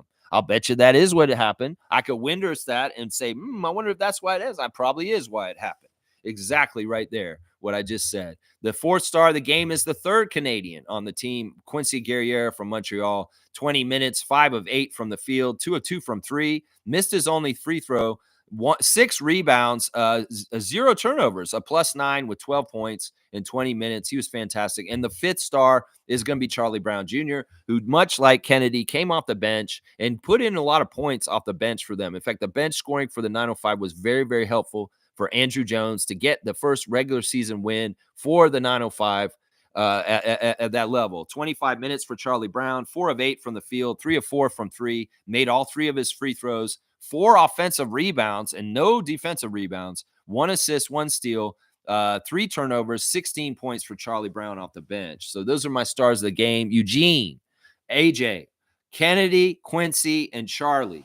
Now, looking at the other guys, Kaminsky was 5 of 13, 2 of 5 from 3, made his only free throw. He got a double-double, 14 points, 11 assists, 1 rebound shy of a triple-double. He had 9 rebounds. So Frank Kaminsky just missing out on a triple-double, plus 22 also. Jared Rhoden in his second game as a Toronto Raptors 905 player, he played a lot better in this one too. 15 points, 6 of 16 shooting, 3 of 7 from 3. 6 rebounds, 4 assists, 3 steals, 1 block, a +2. Jared Rhoden is understated and not getting as much shine, but he's doing a lot of glue work, a lot of teammate work, and I'm really happy to see him on the 905 right now. He's very active in what he's doing out there. Evan Gilliard, 2 for 6 from the field, missed all 3 of his threes. 7 assists with 0 turnovers, though, playing the true point guard role with only 4 points in 24 minutes. Shamshay, very active, very much a presence, but he did have the worst plus-minus on the team, a -11 with 4 points, 2 of 8 from the field. He missed his only free throw attempt. 5 offensive rebounds for Shamshay, though. 20 offensive rebounds for the team overall. 9 rebounds altogether with 3 blocks. So Shamshay doing that big man stuff. He's definitely a presence on defense, and he's getting after it for rebounds. So Prince Shamshay, keep developing and getting better and better. And then, yeah, that's it. For the no play for Tyreek Key or Tyler Perry yesterday. They went with a 9-man rotation, and it worked real well. 131 points put up by the Raptors 905. And every time the Magic came back, they would get a little bit more ahead of them. There were a couple times where the Osceola Magic were threatening to come back, even late in the game. And game management and smarts were done very well with Andrew Jones and the 905 to hold off the Magic from and make them lose. Mac McClung, not really a good game. 17 points on 5 of 13 shooting with 5 turnovers. This is the crazy thing, y'all. Yesterday we had a classic card of the day, and it was this guy, Jalen Slauson. And well, who was in the starting lineup for the Osceola Magic yesterday? And I didn't even realize it, Jalen Slauson. So it's weird. The classic card was actually against our 905 team, and he got 19 points on 5 of 10 shooting with 9 rebounds, 5 assists, and a steal and a block. So, yeah, very, very good win by the 905. And we started it off with a double victory day really well with that game. But, boy, did things unravel against the Hawks later at Scotiabank Arena to not allow for a double victory day. I thought we were going to get it yesterday. I was really hoping. But alas, the Raptors shat the bed in their game later. Yeah, it is what it is. It is what it is. Yeah, let's see. G saying tanking and losing equals losing culture. That's what we have to worry about. In some ways, this is why the Raptors are circling the wagons and talking a lot more about who they are and what their identity is, and they're denying that. They don't want this. I mean, they can look at their past and where they came from and what they're doing, like Jamal Shed from Houston, Grady Dick from Kansas, Oshai Abaji from Kansas. These guys have had winning in their lives in college and high school at different levels. Scotty has been a winner in a lot of different places. RJ, Duke, they don't want to have a losing culture or losing mentality in the NBA. And in some ways, they're defying it. And they're going to be like, yeah, even if it's like this, we know who we are in our DNA. We're winners, and we're going to be winners again. It's just right now, they got to go through it right now. And I don't think we're tanking, so to speak. I think that we're just bad. And if you want to call being bad tanking, sure. But losing on purpose is not what the Raptors are doing right now. No, they're not. In some ways, it may be a calculated losses, but in some ways, that's calculated from the front office and who's available for games and not by the coach and the players. So, yeah, it's tough. In some ways, losing is tough, and it's tough to go through. But sometimes losing is absolutely essential to win later. And that's what it is in this situation. Giovanni saying at G, Scotty Barnes is no joker or Giannis. Scotty Barnes can't ball handle well enough to create his own shot and get a bucket to carry the offense. This is wrong. This is wrong. We've seen Scotty very good with the ball handling and the foot work in the lane and getting very, very good measured, patient shots and making the ball go through the basket. Giovanni, man, you're in the wrong place right now. You're in the wrong place. I'm not going to give you a strike for that, but this is wrong. This is absolutely wrong what you're saying. You're saying he can't ball handle well enough? Nah, that's not what I've seen. That's not what I've seen. G's saying, but they need draft picks to fill out the roster with talent. So it's a tough spot because losing equals losing, but it also helps build out the team. That's why this becomes a process over years. Well, in some ways, just don't get used to this process right now and get better, and you will be more used to winning more often than losing. In some ways, everybody in this league wants to win, and everybody's trying to do the same thing. The Hawks, the Grizzlies, everybody's trying to do it. The Pistons. And, at some points, teams that have struggled and not been very good or mismanaged may get things going in the right direction all of a sudden. And that's what's happening right now. There's a lot of teams that have been very bad losers for a long, long time that are emerging finally again. It was nice when the Celtics were shitty and the Knicks were shitty and the Sixers were shitty and the Raptors reigned in the Atlantic Division. It was real nice during the 2010s because there was a lot of that. The Atlantic Division used to be one of the weakest divisions in the league, and the Raptors were reigning supreme in it. Well, that's done. That's over right now because in this cycle right now that we're in the middle of, those teams are top teams in the league, and the Atlantic Division is one of the hardest divisions in the whole entire league at this point. So it's just how it is. In some ways, cyclical things happen in the NBA, and we just happen to be on the downside of a cycle. And it's just part of what we got to go through right now. It's just how it is. Giovanni saying Raptors are not tanking. They are legit bad enough to lose. Even Grady Dick, his defense is so bad. Darko having him guard Cam Johnson in hopes he may be an average defender in 3 years. Yeah, once again, if you came in here just to kick us while we're down, I'm going to ask you to leave. Seriously. Because I'm not doing this. If you're not a regular who's here every single day talking when things are up and you just want to come in here and kick us when we're down, Giovanni, I'll give you that 2-finger salute and show you the door, man. Seriously. I will. So be careful. Gio's saying, I said he was closer to them than Luka because I agree. His handle is too loose and he can't break down defenses. I never wanted him the primary ball handler. It's taken away from his strengths. Well, all right. Scotty can be too flashy and make dumb turnovers because he's trying to do flashy dribbles and stuff like that. Sure. But some of the times that stuff really works too, and he's successful with it. The one thing I will say is if we could have, like G said earlier, a proper point guard like IQ, Shed, or Davion set up Scott in the high post like Jakob gets set up, we're going to find a lot of success. We've seen small signs of this recently. where instead when Yak was out, Scotty would post up at the top near the free throw line and the 3-point line and with his back to the basket. And when he gets the ball there from a point guard, he has the option to do a quick turnaround and go right down the lane and score on these guys. And he has been utilizing that. That is a really good place for him to be. Yeah, in some ways, I don't like Scotty bringing up the ball and like doing fancy dribbles to try and get by people and go around and attack the rim. That's not our best option because usually there's somebody meeting him after the first defender he shakes, and that's when he gets in trouble.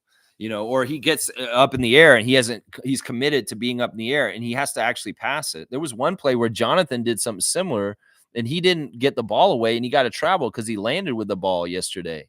That was a silly turnover because in some ways you don't want to jump in the air and without committing to or understanding what you're going to do with the ball. Because if you do that, then you're in trouble. You're going to either turn the ball over from a travel or you're going to throw the ball away to somebody that wasn't ready for it.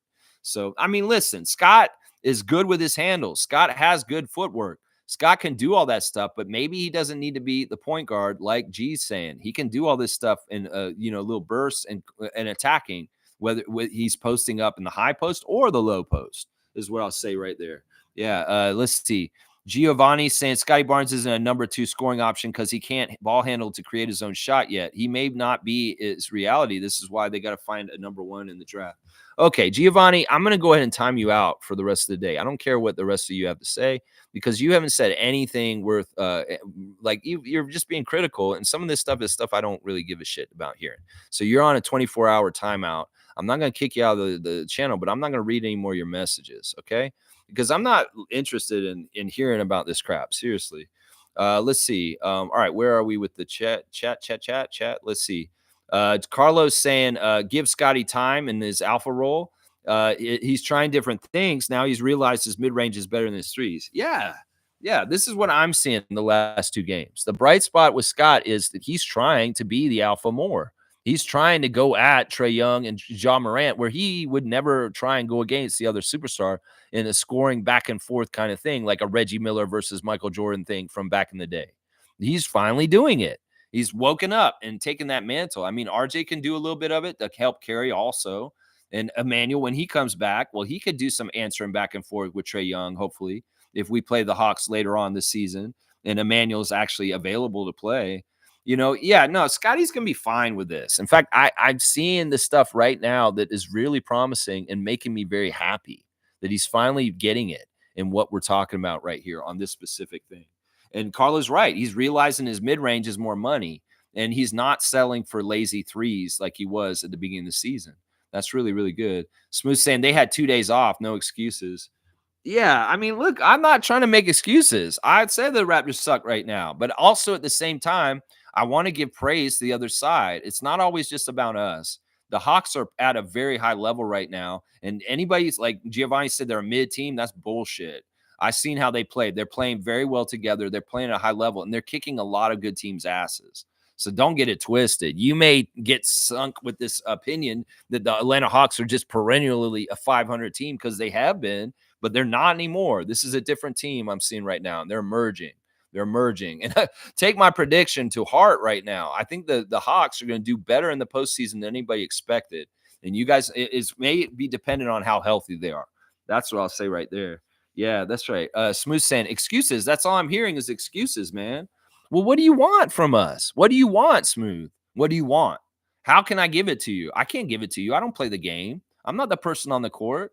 And in some ways, those guys are going to be natural human beings. They're going to make mistakes, but also they're going to have natural biorhythms of getting tired or having this or that. And Bruce Brown, when he said it after the game, he said basically our team has been sick. You got to understand on the down low, we've had the flu, and that may be an excuse to you. But if your biorhythm, your body is a low energy because you've been fighting a virus, RJ's been sick. Jakob's been sick. Jacoby's been sick. Jamal's been sick. These guys have all had the flu passed around in the last month. And that's something on the down low that nobody's talking about with this team. Bruce very open about it, saying, yeah, I think we've hit a wall with being tired and being sick. And I mean, you can say that's an excuse, but it's part of the reason. That's part of the reason why things are going the way they are. You don't have to accept it. You can say, oh, that's just an excuse, Lex. That's not good enough for me. Well, I don't know how to help you with your standards, Reggie. I don't know how to help you with that. The way it is just the way it is. And all I'm doing in some ways is I'm just a reporter. I'm just here to report it and try and help us understand what the hell happened.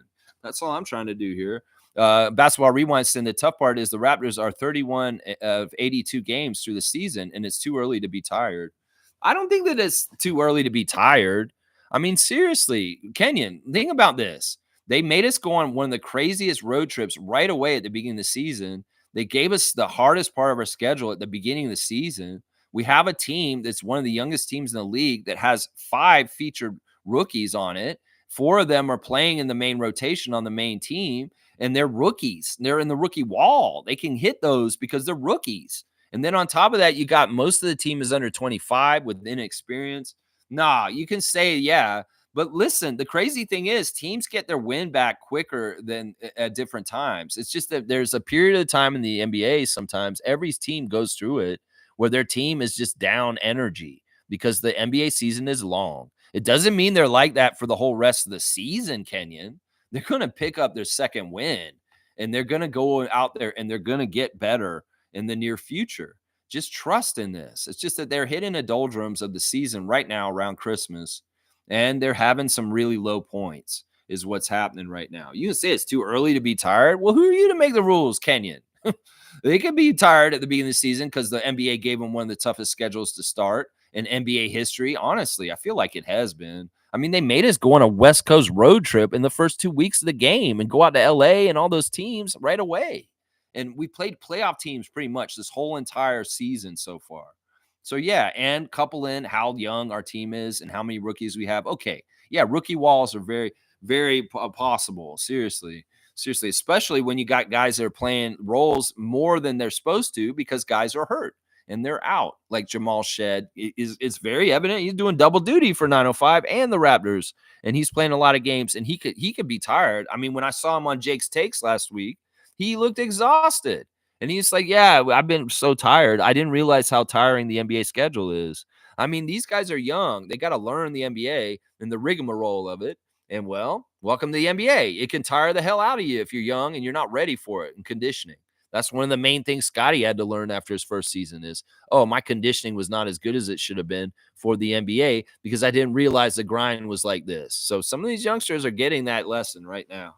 That's right. Carlos saying it's not an excuse. It is basically what it is. It's the reality of the level of this team.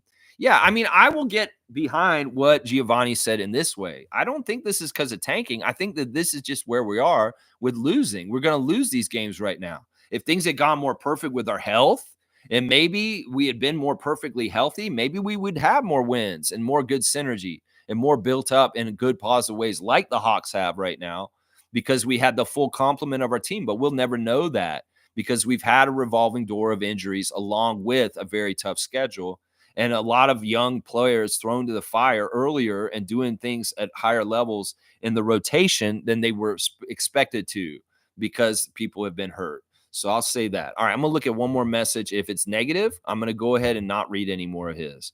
Giovanni's saying fans need to realize Masai said Raptors are in year 1 of a 4-year rebuild, and rebuilds are not 1-year events. Rebuilding teams are supposed to be bad. Yeah, that's totally fair. That is a totally fair comment. And I won't disagree with it. I don't know if it's a 4-year rebuild, but we'll see. We'll see. Smooth saying it's not about losing. It's how they lost. Once again, you can say it's the Raptors' fault, but let's give more credit to Atlanta and their coach and their superstar, Trae Young, because they are buzzing. They're running like in a very precise, very, very good way. I can get all centric about the Raptors. I really am. I very much focus extremely on the Raptors, but at times it's not about us. Sometimes it's about the other team and what they're doing, and we can't be so egocentric to ourselves and what we're doing. That is credit to the Hawks, is what I have to say today. Seriously, that's credit to them. Let's see. Giovanni's saying Raptors getting blown out because teams getting ready for playoffs and playing a full 4 quarters instead of just one. Okay, that's just repeating what you said earlier. And then let's see this next one. Teams were playing with their food. Oh, yeah, it's the same thing you said earlier. Okay, that's just repeats. All right, Carlos saying, yeah, this is what a rebuild looks like. We have been spoiled with competitive losses. This is par for the course. I expected games like this earlier in the season. They're just coming around now. Seriously, I said this to y'all before. I said, rebuilds are usually worse than this. And they're like what is happening now, is what I was trying to say earlier. So I was like, man, we're doing really good in the rebuild because we're competitive still. In some ways, that was really good for us because we were keeping close and confidence was still there, even if we weren't winning. Well, now it's tough. We may be losing confidence partly because there are blowouts now. Yeah, Basketball Rewind saying, do you think they still gave out a chain yesterday? No, they don't give out chains for losses. Basketball Rewind, we have not seen that chain since December the 3rd when we beat the Indiana Pacers. That chain has not been brought out, or the King's Crown. None of that's been brought out since. We don't do that for losses. They don't do that for losses. They really, really don't. All right, let's see what's going on. No. All right, Smooth saying ticket price has gone up 10 to 25%. Very costly. Yeah, I mean, they had a good crowd yesterday. I want to say this. Thank you, Raptors fans who came down the arena and were loud and brought good energy. I know a lot of y'all left before the end of the game, but maybe part of it was that there were some people that got Christmas gifts under the tree for the Atlanta Hawks Raptors game, and that may have been part of the reason why there were a lot of people in the arena yesterday. We had a really good crowd. I appreciate everybody being there. A lot of kids in the crowd too. A lot of families. It's kind of like a holiday Christmas game around in between Christmas and New Year's. And it was well attended, and the energy in the building was very nice from the crowd from the beginning. But unfortunately, the Raptors just didn't have it in other ways. So, yeah, ticket prices are ticket prices. That's everybody's choice where they want to support or go to the games. And I understand people don't want to pay the price for the product that's being put on the floor. I'm not putting a gun to anybody's head to go to the games. That's everybody's personal choice. Now, I'll be going to the game on the 1st on New Year's Day against Brooklyn. But these were tickets we got months and months ago. And, we had just made a decision that we have a tradition of going around New Year's, Adriana and I. So we're going to go to the New Year's Day game against Brooklyn.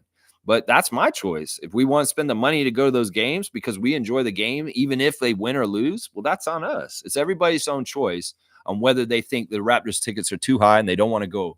I totally support people that don't want to go because it's too high, because maybe then the prices will go down. That's right. Yeah, Basketball Rewind saying, freak, I've watched every single game. I'm still here. There you go, Kenyon. That's a real one. That's a real one, even as painful as it is. I'm just saying, because a lot of people, I know it's a lot of hard work to put in content like I do every day. I mean, I stream live every single day, 2 hours for the Raptors and talk about them every single day, and keeping that fresh and keeping the topics and talking. It's a grind.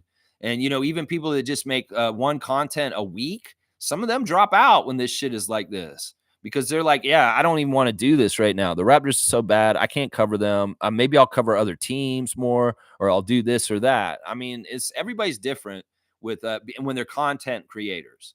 And some people just aren't as dedicated in some ways. I'm pretty dedicated, seeing as I'm doing this every day still, no matter what. So, yeah, Jay, welcome. Thank you for subscribing. I wish you bring your message back, even if it was negative. I like to react to everything, even if it's a negative reaction to the team or whatever it is. I wish you well. Happy New Year's. G saying, we'll always continue to watch them. This is a years of work and need patience.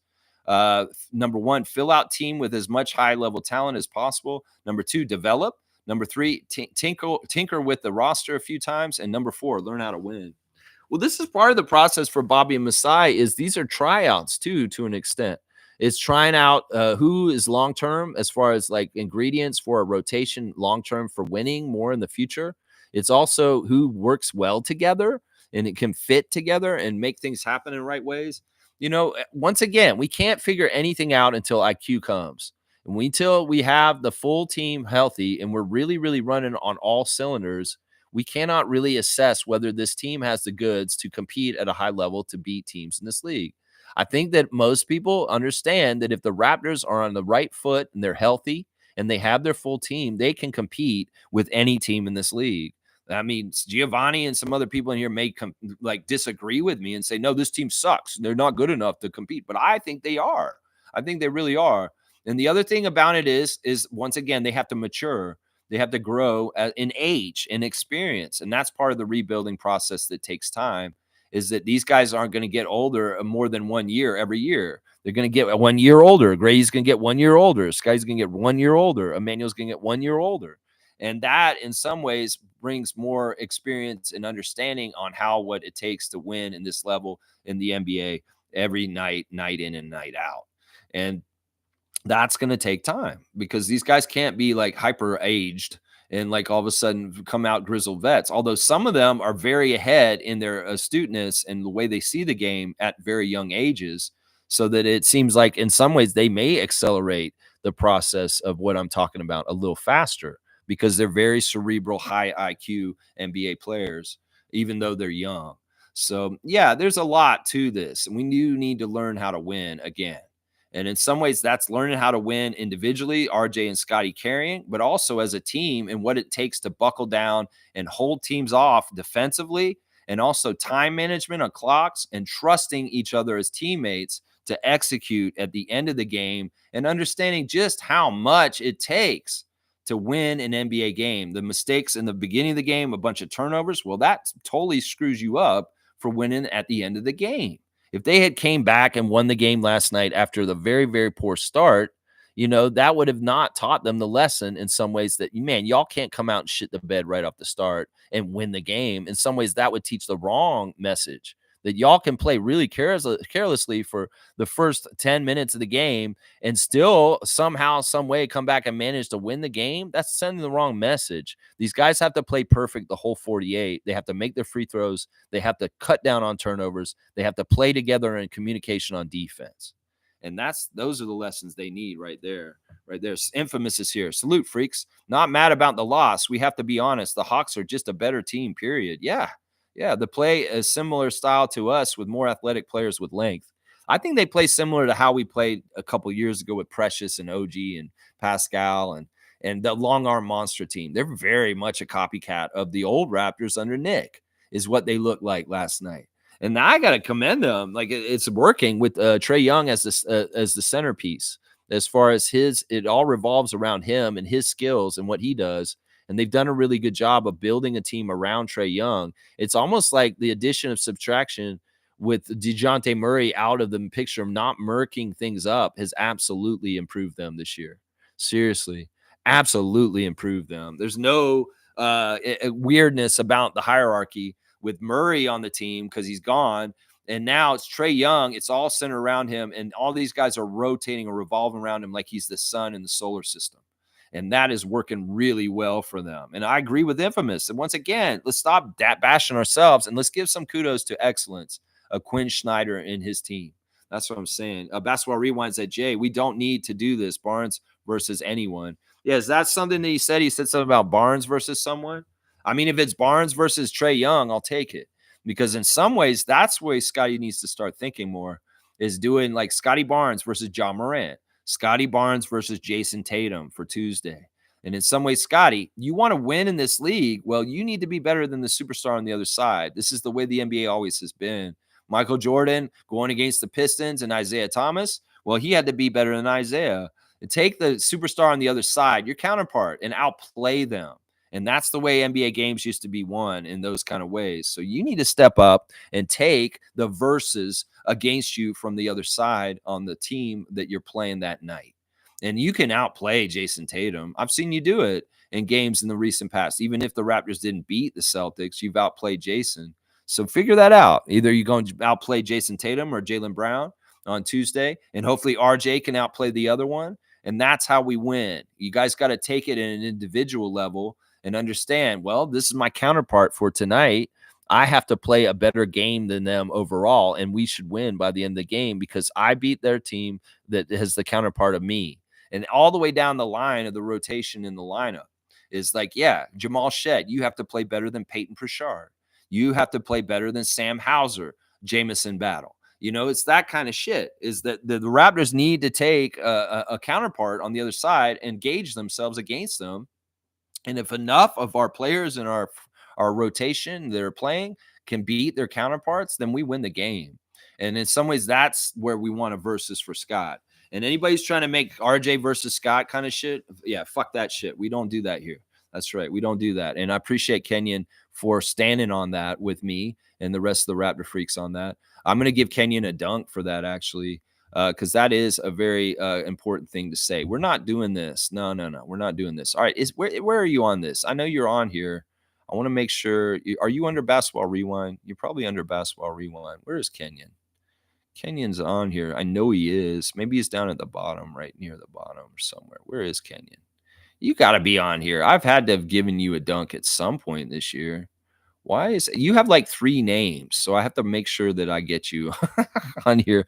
Basketball Rewind, Kenyon, and what was nah, maybe you aren't on here. I thought I gave you a dunk at some point. I guess I haven't. So I'm gonna go ahead and give you your first dunk of the year, even though it's right at the end of the year. Basketball Rewind gets a 5-pointer real quick. You got the Emmanuel quickly. How about that? All right. Yeah, I don't know why I don't have you on here, man. I guess you should have had a dunk at some point. He's had good points this year. All right, there you go. Kenyon, you got your first dunk of the year. Let's see. Carlos saying Hawks are that good right now. Trae with skilled long arm monsters with their coach is a killer combination. Exactly. Exactly. We got to give them praise. They stole copycat the Raptors from a couple years ago, and Trae Young is just playing so effortlessly and smart right now. He's really is at the top of his game. And just the way, man, he's mixing up his own shot and feeding his other players is just really masterful. Seriously, I can't get mad at that. And like I said, he's probably the closest thing in this league that isn't Steph Curry to Steph Curry. Seriously. There's a lot of player build types. And like, Kyle Lowry, as much as he's like Mike Conley or like Chris Paul, those 3 point guards are very similar, veteran, old, grizzled, kind of crazy, very smart point guards that do certain things a certain way. They're very alike. Well, Steph Curry doesn't have many people in this league that you can point to and say, this guy's kind of like Steph Curry. And Trae Young is that guy. And that's why we got to say that right now. That's why we got to say that right now, right there. Yeah. That's why we got to say that right now. All right. Let's see. All right. Wow. We got a lot of people in here with a lot of comments. I appreciate the activity today. I appreciate everybody watching today. I'll make sure I get all the comments. I just tried to figure out where I am in the chat right now because I think I missed some stuff. No. All right, here we go. All right, Giovanni, I'll just look real quick. All right, let me see. Yeah, I'm not gonna read that, and I'm not gonna read that either. All right, we're gonna keep moving. He's still timed out. Blackhawk saying Bruce Brown was more effective as a vet, just demonstrating how to defend, cut, and weave. These are good Bruce Brown clips for the rookies to reference. And you know what? The great thing is he looked good, he looks healthy, and well, maybe he's easy to trade now. That's what we got to realize. I know when we heard the rumor last week that maybe Bruce will not get played and he'll just get traded sight unseen, I was like, that doesn't seem like a smart idea. Well, I'm glad that he showed up and played finally yesterday. And he was supposed to come back a month ago. He said it. He's like, very, very weird that like it took so long, but thank God he's finally back. And well, let's build with this. Maybe he can get integrated and do even more good things. The one thing I saw with Bruce that was really good was he was just like those other guys, Shed and Walter and Mitchell, as far as being extremely up on people defensively and being a real pest. So he fits with the team's motto of being like that and in the guarding like that on point of attack and stuff like that. Really, really good. Nameless saying, I think it'd be disingenuous if I said I was surprised by the result and the trajectory of late. It is what it is. I mean, I know you've been happy because you want us to lose to an extent because you're like you were predicting losses and wanting them earlier because in some ways you're kind of team tank, nameless. But in some ways, I'm sad because I see opportunities for these are teams that we could possibly beat. But I guess I underestimated the Hawks. They're way better than I thought they were. Seriously, I thought they were the mid team that Giovanni described earlier, but they're not. They're not a mid team right now. They are a very good team right now. Carlos saying IQ is the key. When he comes back, I know we won't win right away, but having him as the lead guard will put Scotty in his natural position. In some ways, everybody just expects guys come back. Jacoby's back. Jamal's back. Bruce is back. Jakob's back. We get 4 back in through the revolving door of injuries that, oh, yeah, we're going to be bolstered and we're going to win. That's part of the reason why people are disappointed is because, oh, what's the excuse? We lost the last few games because Jakob was out. Yeah, for sure. That Memphis game with the rebounding edge the Grizzlies had. Yeah, that totally destroyed us in the rout with the Grizzlies the other day. But in some ways, Jakob being back just for one game is not totally set and settled. Well, let's see how it is on Tuesday. And with Bruce more integrated back with his rhythm of his game and doing better too. Let's see how it is more on Tuesday against the Celtics in Boston. They may be a little susceptible. They just lost to the Pacers in their home building, their last game. So maybe they're hungry because they've lost and they're going to be mad and they're going to want to win for sure. But who knows? No telling. Maybe the Celtics are having problems right now with a little bit of a downswing in their season right now. That's the thing. The season's not just always one energy. And the Raptors have had very good energy, even though losing. And now they're having bad energy and losing. Well, the Celtics have had good swings of the season, but they've had parts of the season where they're not exactly sharp too. And that may be right now. So we may have a chance on New Year's Eve, guys. We may have a chance, even though it doesn't seem like we should, because the way we're playing, and we're going to play the champions in their home arena. You may be shocked and seeing what happens on New Year's Eve, guys. Because in some ways, the Raptors may just get to the point where their back's against the wall and they're pissed off and they're sick of it. And they're going to do something about it. That's what I say about that. Yeah. Let's see. Blackhawk is saying, we need to get to the point where all of the vets set good examples and games for these rookies. Injuries have plagued our development.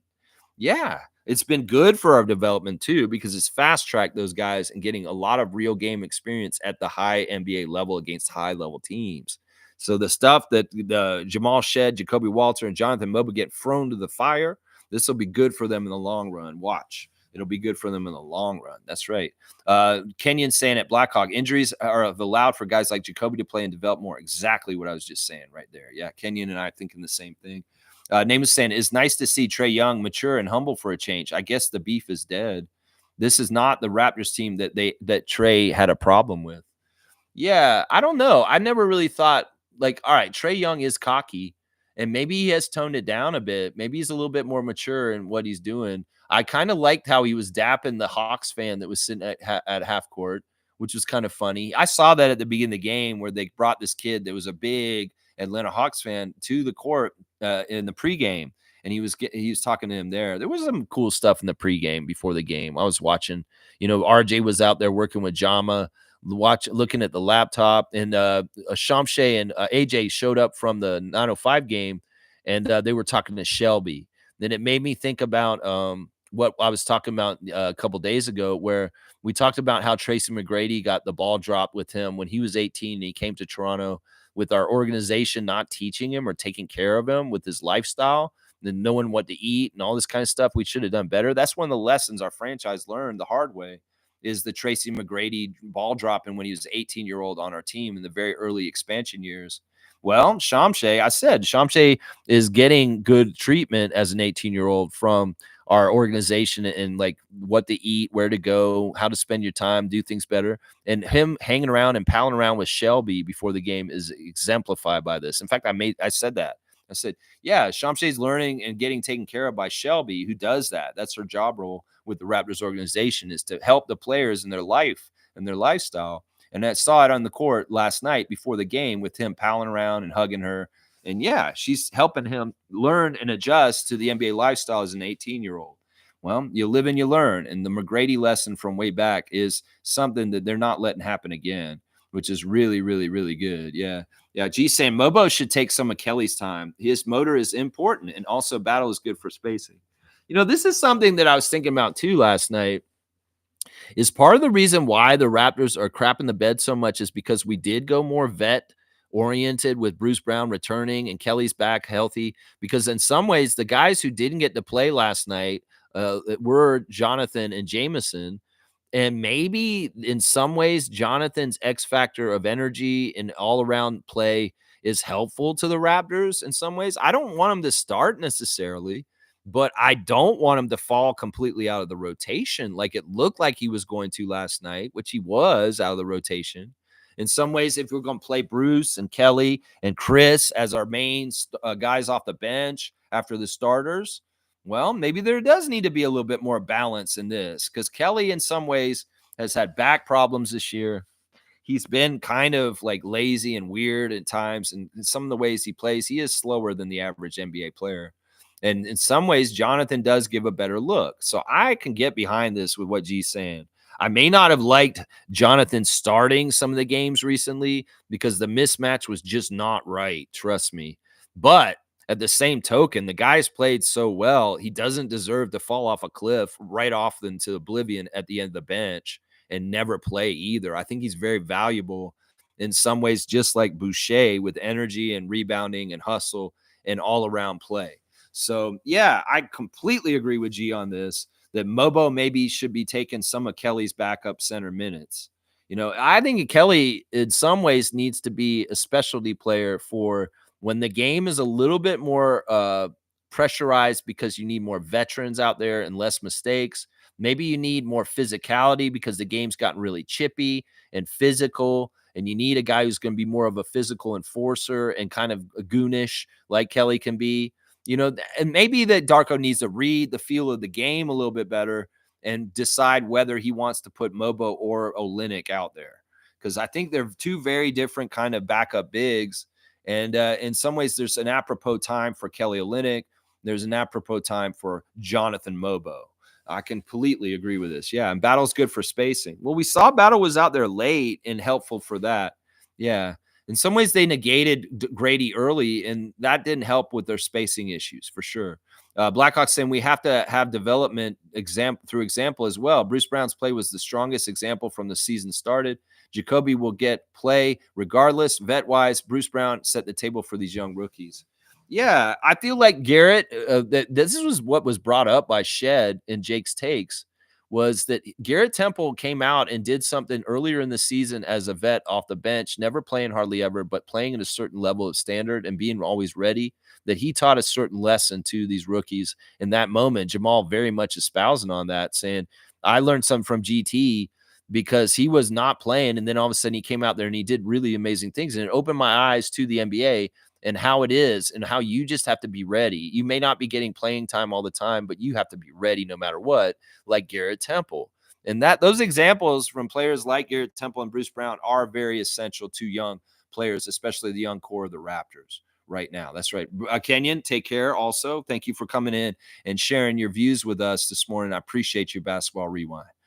Trevor's saying Trae Young was hugging Jacoby, then afterwards interviewed. He said the mentor, Jacoby's like my little brother. Trae Young said that about Jacoby Walter. Well, they obviously have some connections in some sort of ways, somehow, some way. And yeah, I mean, that can't hurt. I mean, I guess it could hurt that Walter may pine to someday play with Trae Young. But, having Trae Young as a mentor and somebody to talk to, that can't hurt, especially a young, aspiring young scorer like Jacoby Walter, who has so many skills. The mentality of Trae Young, if there's anything that he can pass and give to him, I'm open to it. I'm fine with it. I can't tell who to be friends with or not. And if Jacoby has a connection to Trae Young and he's getting anything positive from it that'll help the Raptors, I'm okay with it. I'm okay with it. Yeah. G said, I would like to see Jamal if IQ or Davion are out and Grady as the guards, RJ and Scotty as the forwards, and Yak. This is more defined. His length, however, the defense may still be an issue. I thought our defense has been fine at times. One of the things we got to remember is we've had a rebuild away from very long-limbed players. Last year when we lost Anunoby, Precious, and Pascal, those were all very top-notch, long-armed, defensive, active players that in some ways we have not replaced. Our team is shorter and is not the same kind of team that we were adjusted or accustomed to since the Tampa years with the long arm monster kind of team. So it's a different kind of thing. In some ways, we reverted from long arms like the Hawks are now to being a point of attack team with Davion and Jamal and IQ and Jacoby and Bruce being dogged like bulldog defenders on the dribblers coming up the court and just annoying the hell out of them. And in some ways, without Mitchell out there, he's somebody we've missed in the last couple of games because he's been out and DMPing.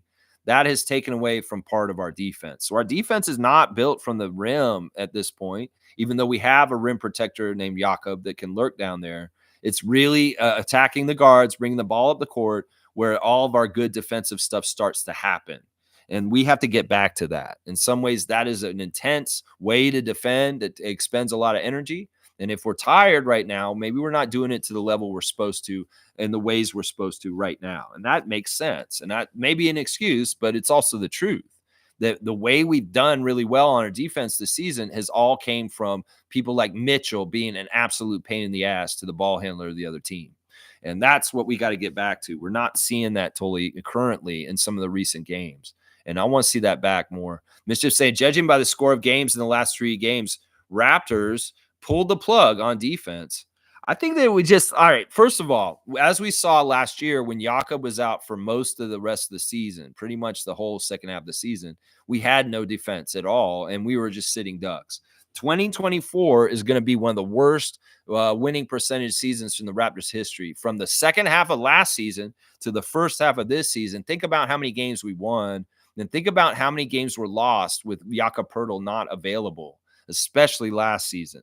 So one of the things is Jakob pulling his groin recently completely took all of our defensive kind of paint presence and stuff, and business was open for people to just loot the store and run into the lane and just score at will against us. Memphis really took advantage of that. And to a degree, Jakob coming back for the first game back last night, he did not set up shop yet exactly the way we need it for our interior defense. So that's part of the problem right there. Is we are nothing as a defensive team without Jakob Poeltl on our team. And that's something that everybody is so quick to say Jakob's horrible for this team, like Giovanni earlier, or this or that. Well, we don't have any defense without Jakob in our lineup. And we have to really, really keep him around because we can't defend anything without him. That means no rebounding and no paint protection at all. And that's why we need him back. Carlos said, I see a lot of online chatter turning on Scotty. This is ridiculous and crazy because honestly, I'm starting to really see the things from Scotty that I absolutely love and the good signs of good things that happen. Casuals once again have gone casual. And if they don't see what I see, that's fine. They'll be sleeping, but they'll see it soon enough in a winning way, in a way that's successful. And then they'll understand that this part was essential to get to that part later on when he is absolutely executing and carrying and winning games for us as a superstar. He has to start somewhere, and he's finally woken up. You're a franchise player, and you have a burden and a responsibility to carry your team because, as somebody said in the media scrum yesterday, I think it was Samson Folk, somebody asked him, he says, Scotty, this team will win with you as the leader, and it wins with you, whether you're the one who makes it win. And it really struck me yeah, this is true. And Scotty, you can be a glue guy or a secondary kind of passer, not really a focal point on offense like you've tried to be for most of your career, but no, not anymore.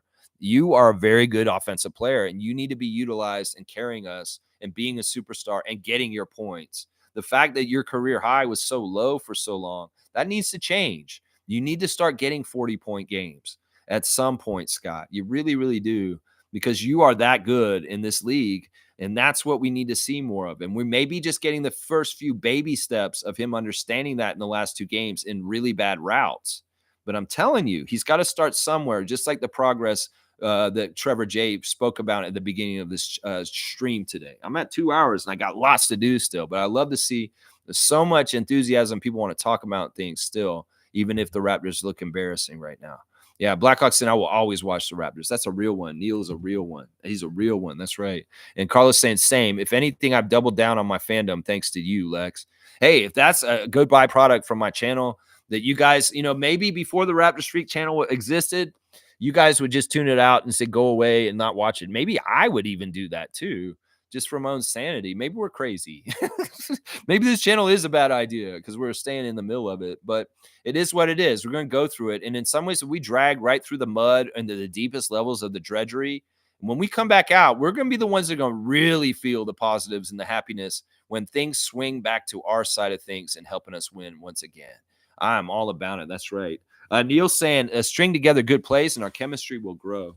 Yeah, we got to get really basic. We got to get down to actions, winning plays, winning things in the small term, in small ways, and then maybe they'll double up and add up, and overall, boom, all of a sudden you won the game because you did enough of the winning plays and the winning moments and the winning places. That's how it all starts. You got to practice winning in the moment, winning a 50-50 loose ball, winning a jump ball, winning a rebound battle, winning a little bit of a 3-point shootout between 2 stars from 2 different teams, that kind of stuff.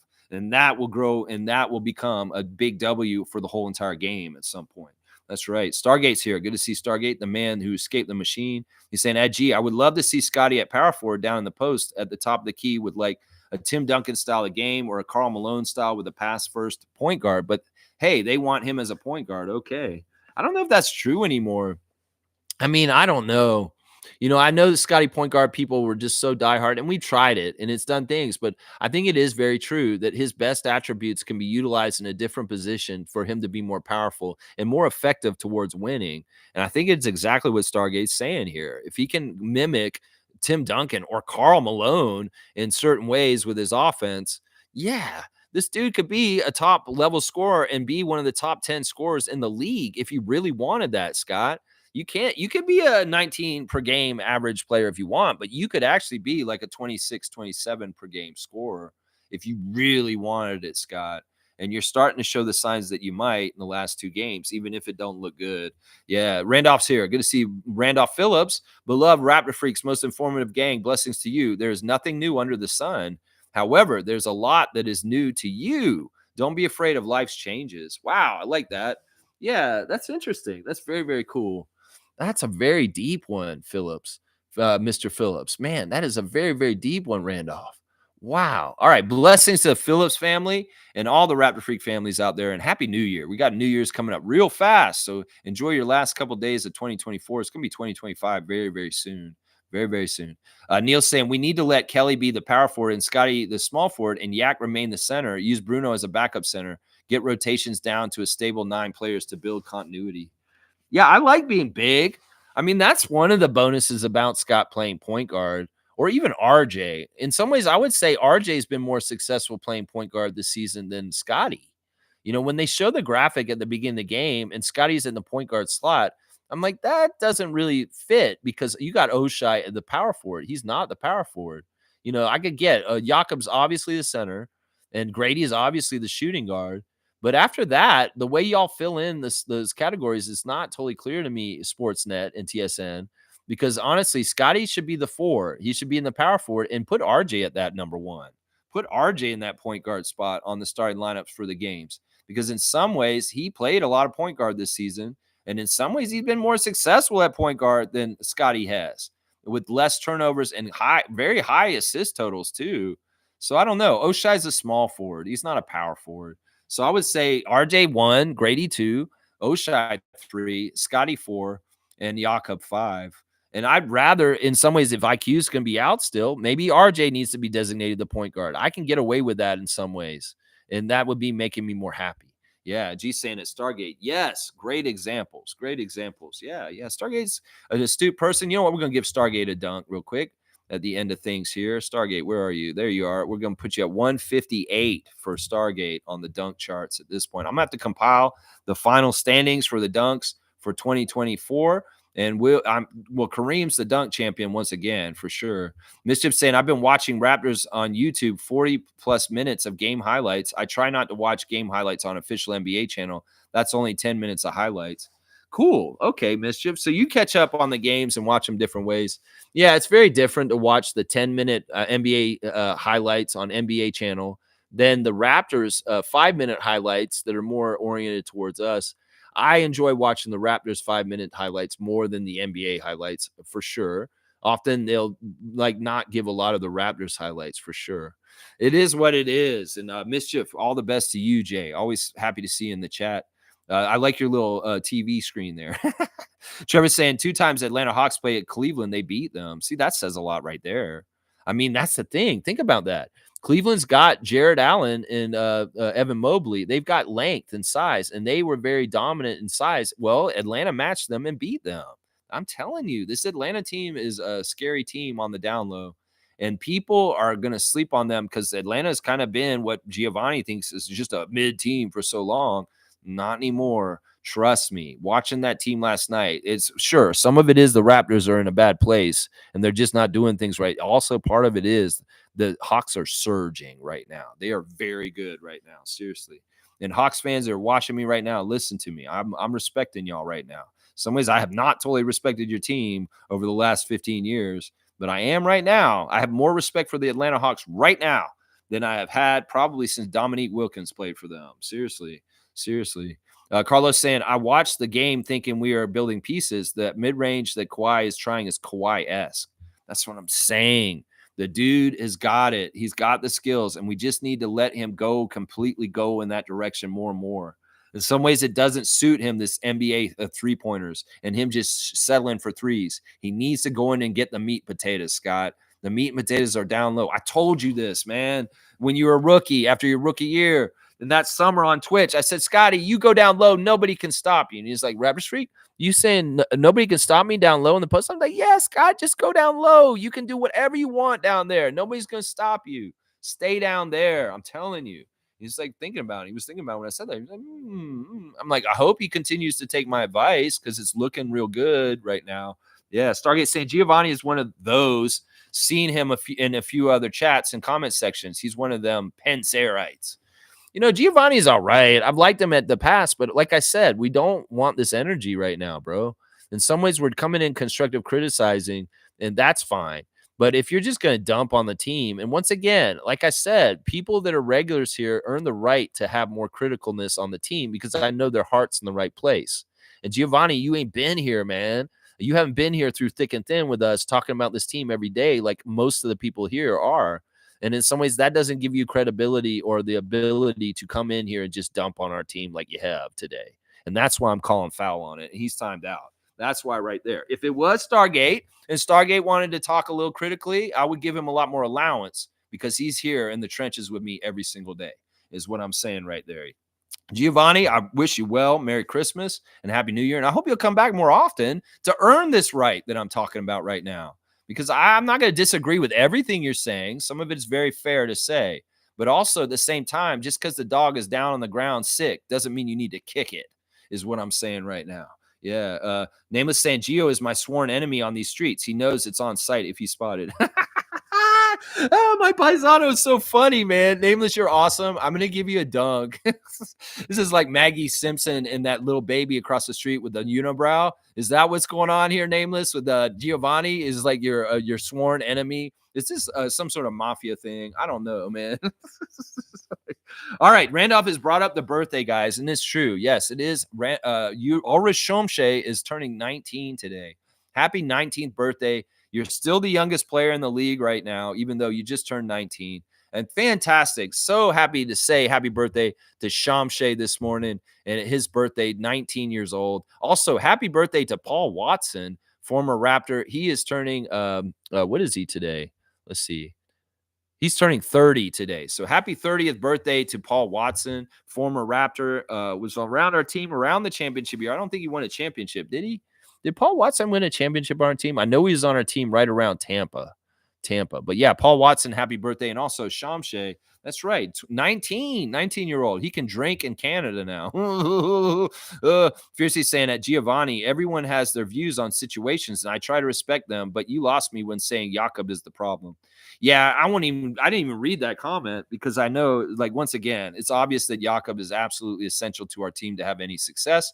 And the powers that be that don't really like our team, like Pencer, down the down low, he doesn't really like our team. He's a Scotty fan, but he wants our team to be shitty so Scotty can go to another team. It's not like Robert is a fan of the Raptors. We got to understand this, guys. He's a fan of Scotty Barnes.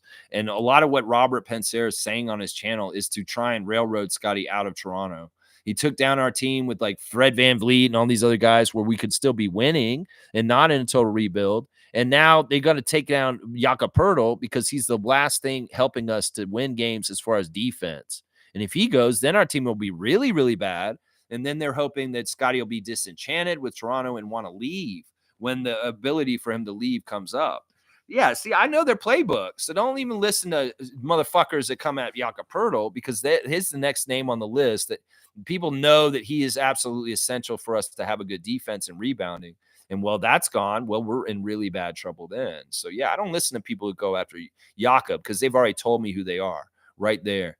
Yeah, Blackhawks saying Memphis got stomped by OKC due to injuries. It happens to every team at some point in time. It's not just us.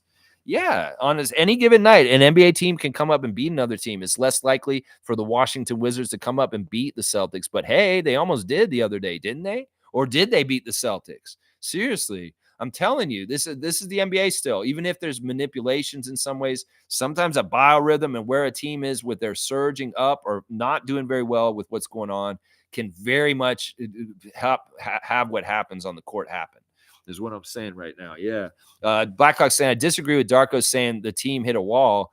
players come back from injuries, the Wall statement is being pinned to the team, which it shouldn't. It applies to one or two players at best.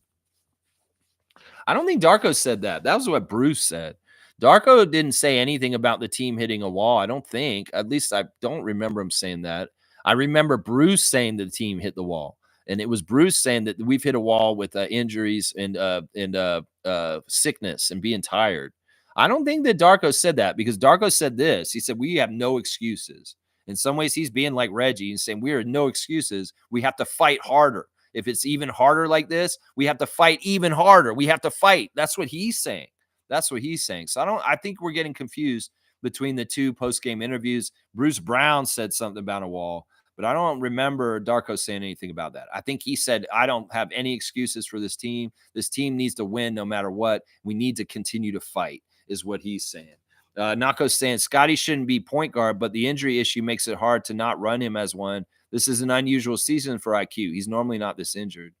Yeah, I don't like that. I don't like that at all. We don't have to play Scotty at point guard because Emmanuel's out. No, we don't. We could play so many different people at point guard right now.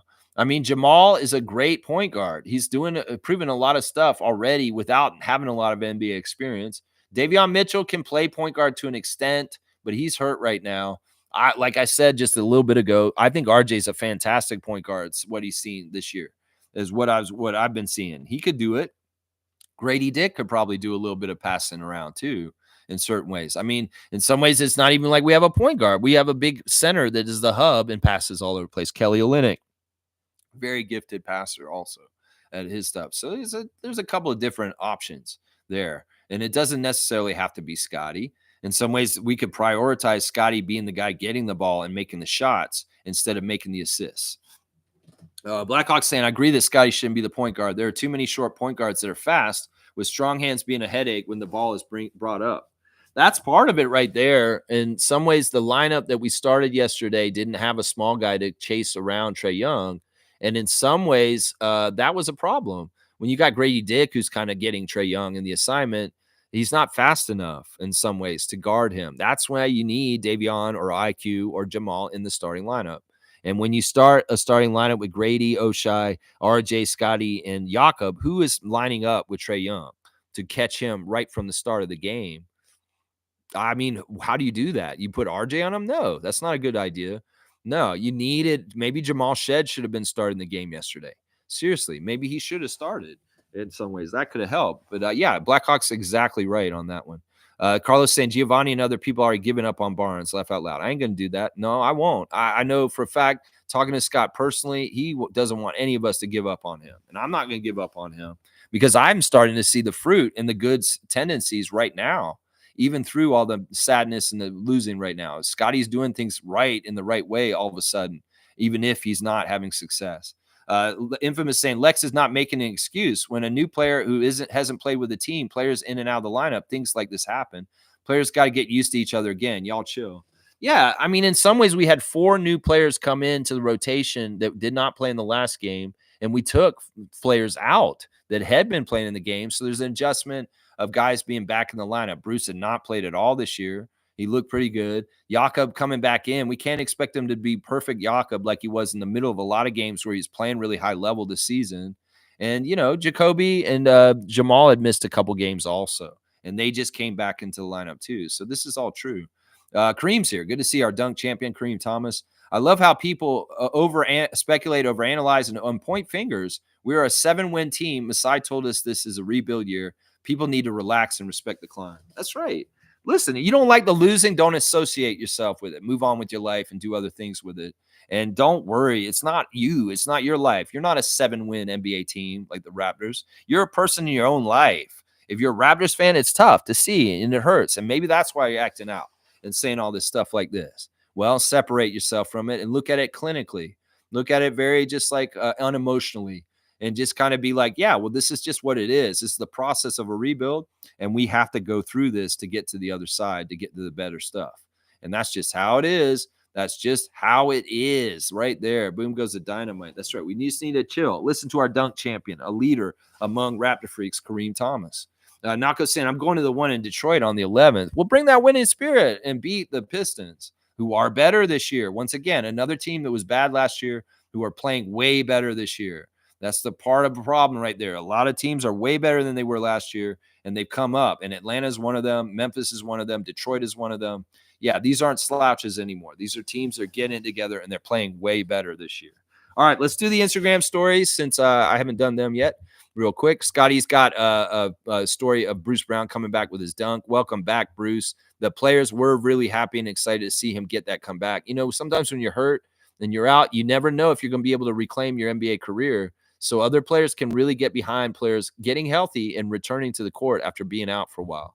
And I love that. I love seeing the support from your boy Scotty towards Bruce Brown. There's Bruno Fernando palling around with Clint Capella, his former teammates from Atlanta Hawks, and he wasn't able to play against them last night because he was on the DMP and he was a little bit sick also. But yeah, he's showing the palling around with his friend Clint Capella from his old former teammate and them having a good time. And there he is hanging out with his other teammates, Jalen Johnson and DeAndre Hunter. Also say, hey, Bruno, my brother for life is what the Hawks are saying. Jalen Johnson saying about Bruno Fernando. Chris Boucher with his halftime buzzer beater. He just lofted, and then he put his arms out for the crowd. It was a really cool moment.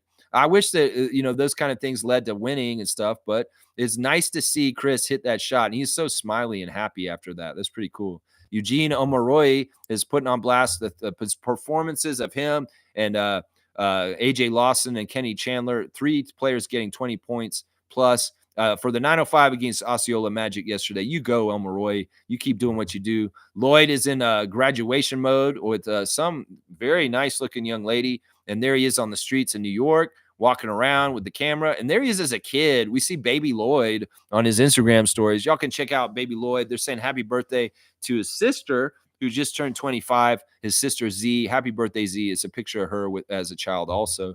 There's Wubbs. Something on a practice court somewhere. I don't know what's going on here exactly. After practice mood with Jacoby Walter on the court getting practice in somewhere. I'm not sure where that is. Let's see. Norman Powell with more Understand the Grind gear on blast. If you want to buy his clothing line, you can get it. It's a good clothing line. There's Siakam with a million Instagram stories. Way too many. There's Jason Tatum walking off the court and Siakam walking out. Yeah, Siakam beat Jason Tatum and the Boston Celtics on their home court. And I love that. You go, Siakam. I want the Pacers to do well. So keep striving and achieving. You guys are awesome. James Johnson in his Instagram stories. All kinds of fun stuff. Siakam's a true team player, putting on blast his whole entire team in his Instagram stories. And that great victory against the Boston Celtics. Very happy to see you guys win that one. Seriously. Jamison Battle is celebrating another Minnesota victory for the Vikings. 27-25 over their hated Green Bay Packers. I'm sure they're very, very happy to get that grudge match win.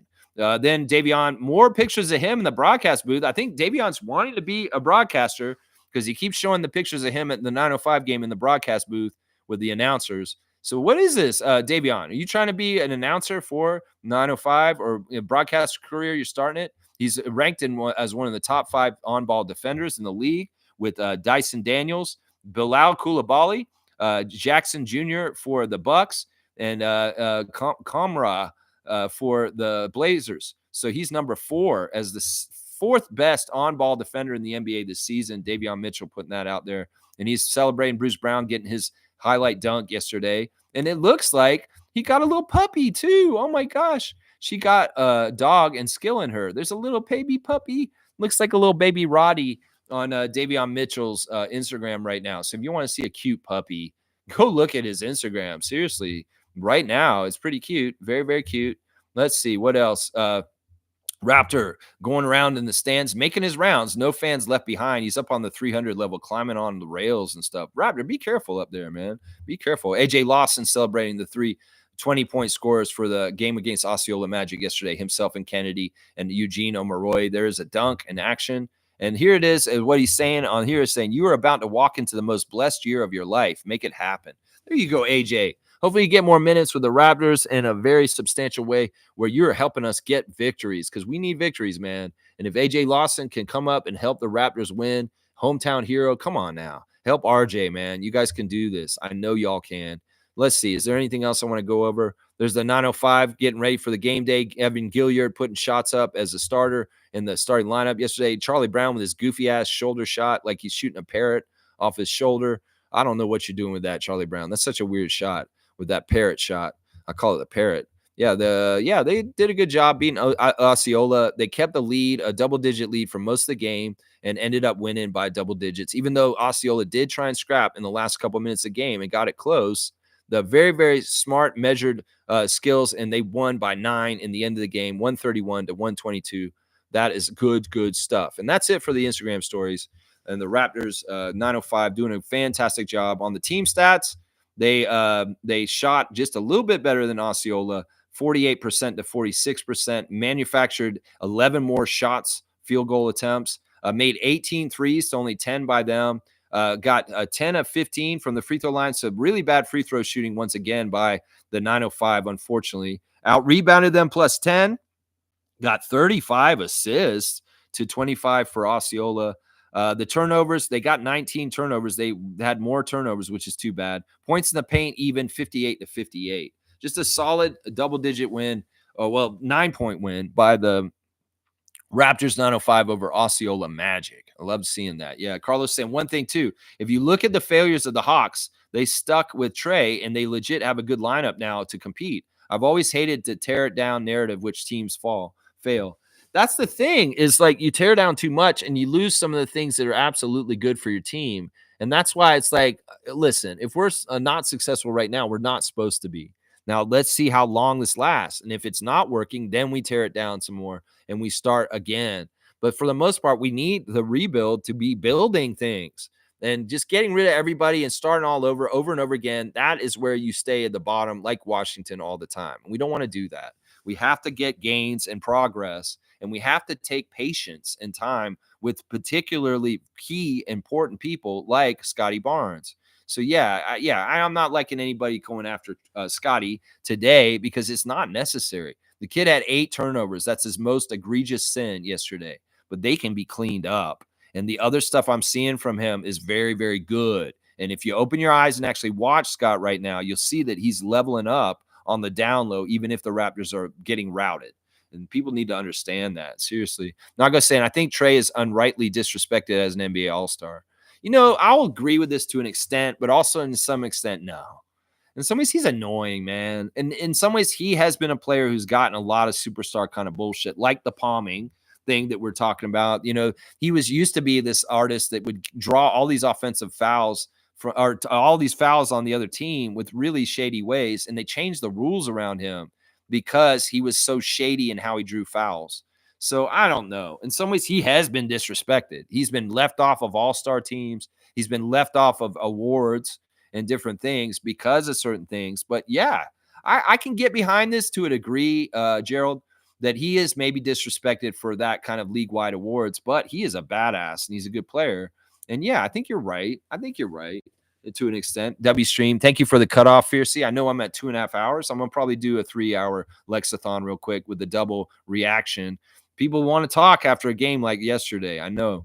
Morning, Raptor Freaks. Our team most talented are early to mid-20s, which spells immaturity. The offense has to go through Jakob. Our turnovers were mostly self-inflicted, and Scotty is not a point guard. I think this is the consensus of today is that people are not liking Scotty being the primary ball handler, and they want him to be the conduit to score more. And I'm with you on that. And this is a really good point by Wayne also. We have a very young core that has to go through some maturing. And this is very important. Carlos said, my wife saw that Philly-Atlanta playoff matchup, and she was instantly a Trae fan. She calls him that player with the funny hair. Yeah, he's a little chicken McNugget. Little chicken McNugget. Nago saying, this team needs a stretch to find rhythm even when everyone gets back. Yes, it's not just guys being healthy. They've got to mesh and have a nice little stretch of time together so that they can get more adjusted and used to the components and how they work off of each other like clockwork. In some ways, we've seen teams recently that are really doing a good job of playing off each other because they're getting to this point in their season because they've had health and we have not. And that's too bad. That's too bad. Wayne's saying, Lexicon, you're definitely trying. You're a very low energy, which means to me, anything non-critical of last night's, you say you don't mean it. Sorry for the bluntness. Last night was pathetic. It's all good. In some ways, I got to balance. allowing y'all to vent and be pissed off and be kind of miserable and depressed and sad about the game and kind of get anger out, with also being realistic and honest and kind of like also, yeah, there's a fine tightrope between like what Reggie's saying and making excuses and like also kind of looking at the reality of the situation and kind of like understanding why it happened the way it did. It's just how it is. In some ways, this is not an easy job to do every morning, being on the stream and kind of handling the mentality of Raptors fans after a lot of losing. We have had some practice with it in the last year, and I've gotten better at it. Some days it's like a counseling session, like we're in therapy. Some days it's just kind of me ranting and raving and pissed off. Well, today, in some ways, it's not that I'm defeated on it. It's just that I'm accepting it and understanding that we're bottoming out right now. That in some ways, the Raptors' energy and their effort is poor and very bad right now. And that's absolutely true. But just as the sun will come up the next day, the Raptors will be different every single day. And they won't be this exact version that they were yesterday for the rest of the season. And I think anybody who's overreacting and thinking that this is just exactly who the Raptors are for the rest of the 82 games is crazy, because you get a different variety version of the Raptors every single night. And we may get a very, very good version of the Raptors tomorrow night when they go to Boston and play on New Year's Eve. So let's not get it twisted. We can't take this as that's part of the problem with Raptors fans is we take if the highs, or they were going to say, oh, we're this team for the rest of the year. We're going to kick ass and win every single game. If it's a low, oh, we're this team. We're going to be this bad for the rest of the No, it's not like that. It goes up and down. And on any given night, a different Raptors team could show up and give us a certain level of compete and excellence that we do get the W, even against a team like the Celtics in their home arena on New Year's Eve. So don't get it twisted. If they win against Boston tomorrow night, yeah, you're going to see me talk about it on New Year's morning and say, yeah, what did I tell y'all? This is the crazy thing in this league. We can lose horribly in routes, and then all of a sudden, boom, win the champs against the champs on their home court, as inexplicably as that sounds. Seriously. Now, it's not likely we're going to beat the Celtics tomorrow night, but the opportunity and the thing is there because we have to go there and play them, and nothing's guaranteed until the game is over. And that's what we have to see. That's what we have to see. Trevor's saying he said he had Jacoby at his camp, and he's proud of him to see him playing in the NBA. He says he's a very talented player. Cool. That's very cool. So Jacoby went to the Trae Young camp, and that's why. Trevor J's giving me that cutoff again. Cut. And there's the axes. Look at Mischief coming with the axes. Wow, the axes. And there's some dinosaurs in there, too. I love dinosaurs. There's a dragon, a T-Rex, and a brontosaurus. And Cool Cat's coming in after the cutoff and saying, good morning, Raptor Free crew. Fans have to realize you're one of a rebuild. It will be empowered with up and downs games. Youngest team in the league. That's right. Are we technically the youngest team in the league? I don't know. All right, let's do the classic card. Once again, this will be a Christmas card from the Christmas time. We just had in Atlanta. My niece and nephew gave me some basketball cards, and these are going to be cards from that set. So they're not classic. So get on top of it right away. Here's the classic card of the day. First person to put the full name answer will get the Raptor Freak trivia points, which is only 100 today because it's an easy card. So you go ahead and tell me who this is. If you can see it from there, you can get it. The eye test. I will bring it as closer and closer as it seems that nobody's going to get it. If you can already recognize who that player is, write it in right now, and you'll get the classic card points right away. It's slowly coming and approaching towards you. If you can figure out who this player is, this is not a classic card, although this card is not up to date. That is for sure. This is a player that is this is from a set last year. Let's just put it that way. I mean, if y'all can figure this out, boom goes the dynamite. Fiercey's got it. It is, of course, Julius Randle, who has been traded to the Minnesota Timberwolves this season with Dante DiVincenzo. So yeah, Julius Randle is the NBA Hoops not so classic card of the day. Thank you from niece and nephew of my family, my brother's children, giving me these cards for Christmas. This was my Christmas gift for Uncle Lex from niece and nephew, and we're playing with them on the show today. So Julius Randle is the card.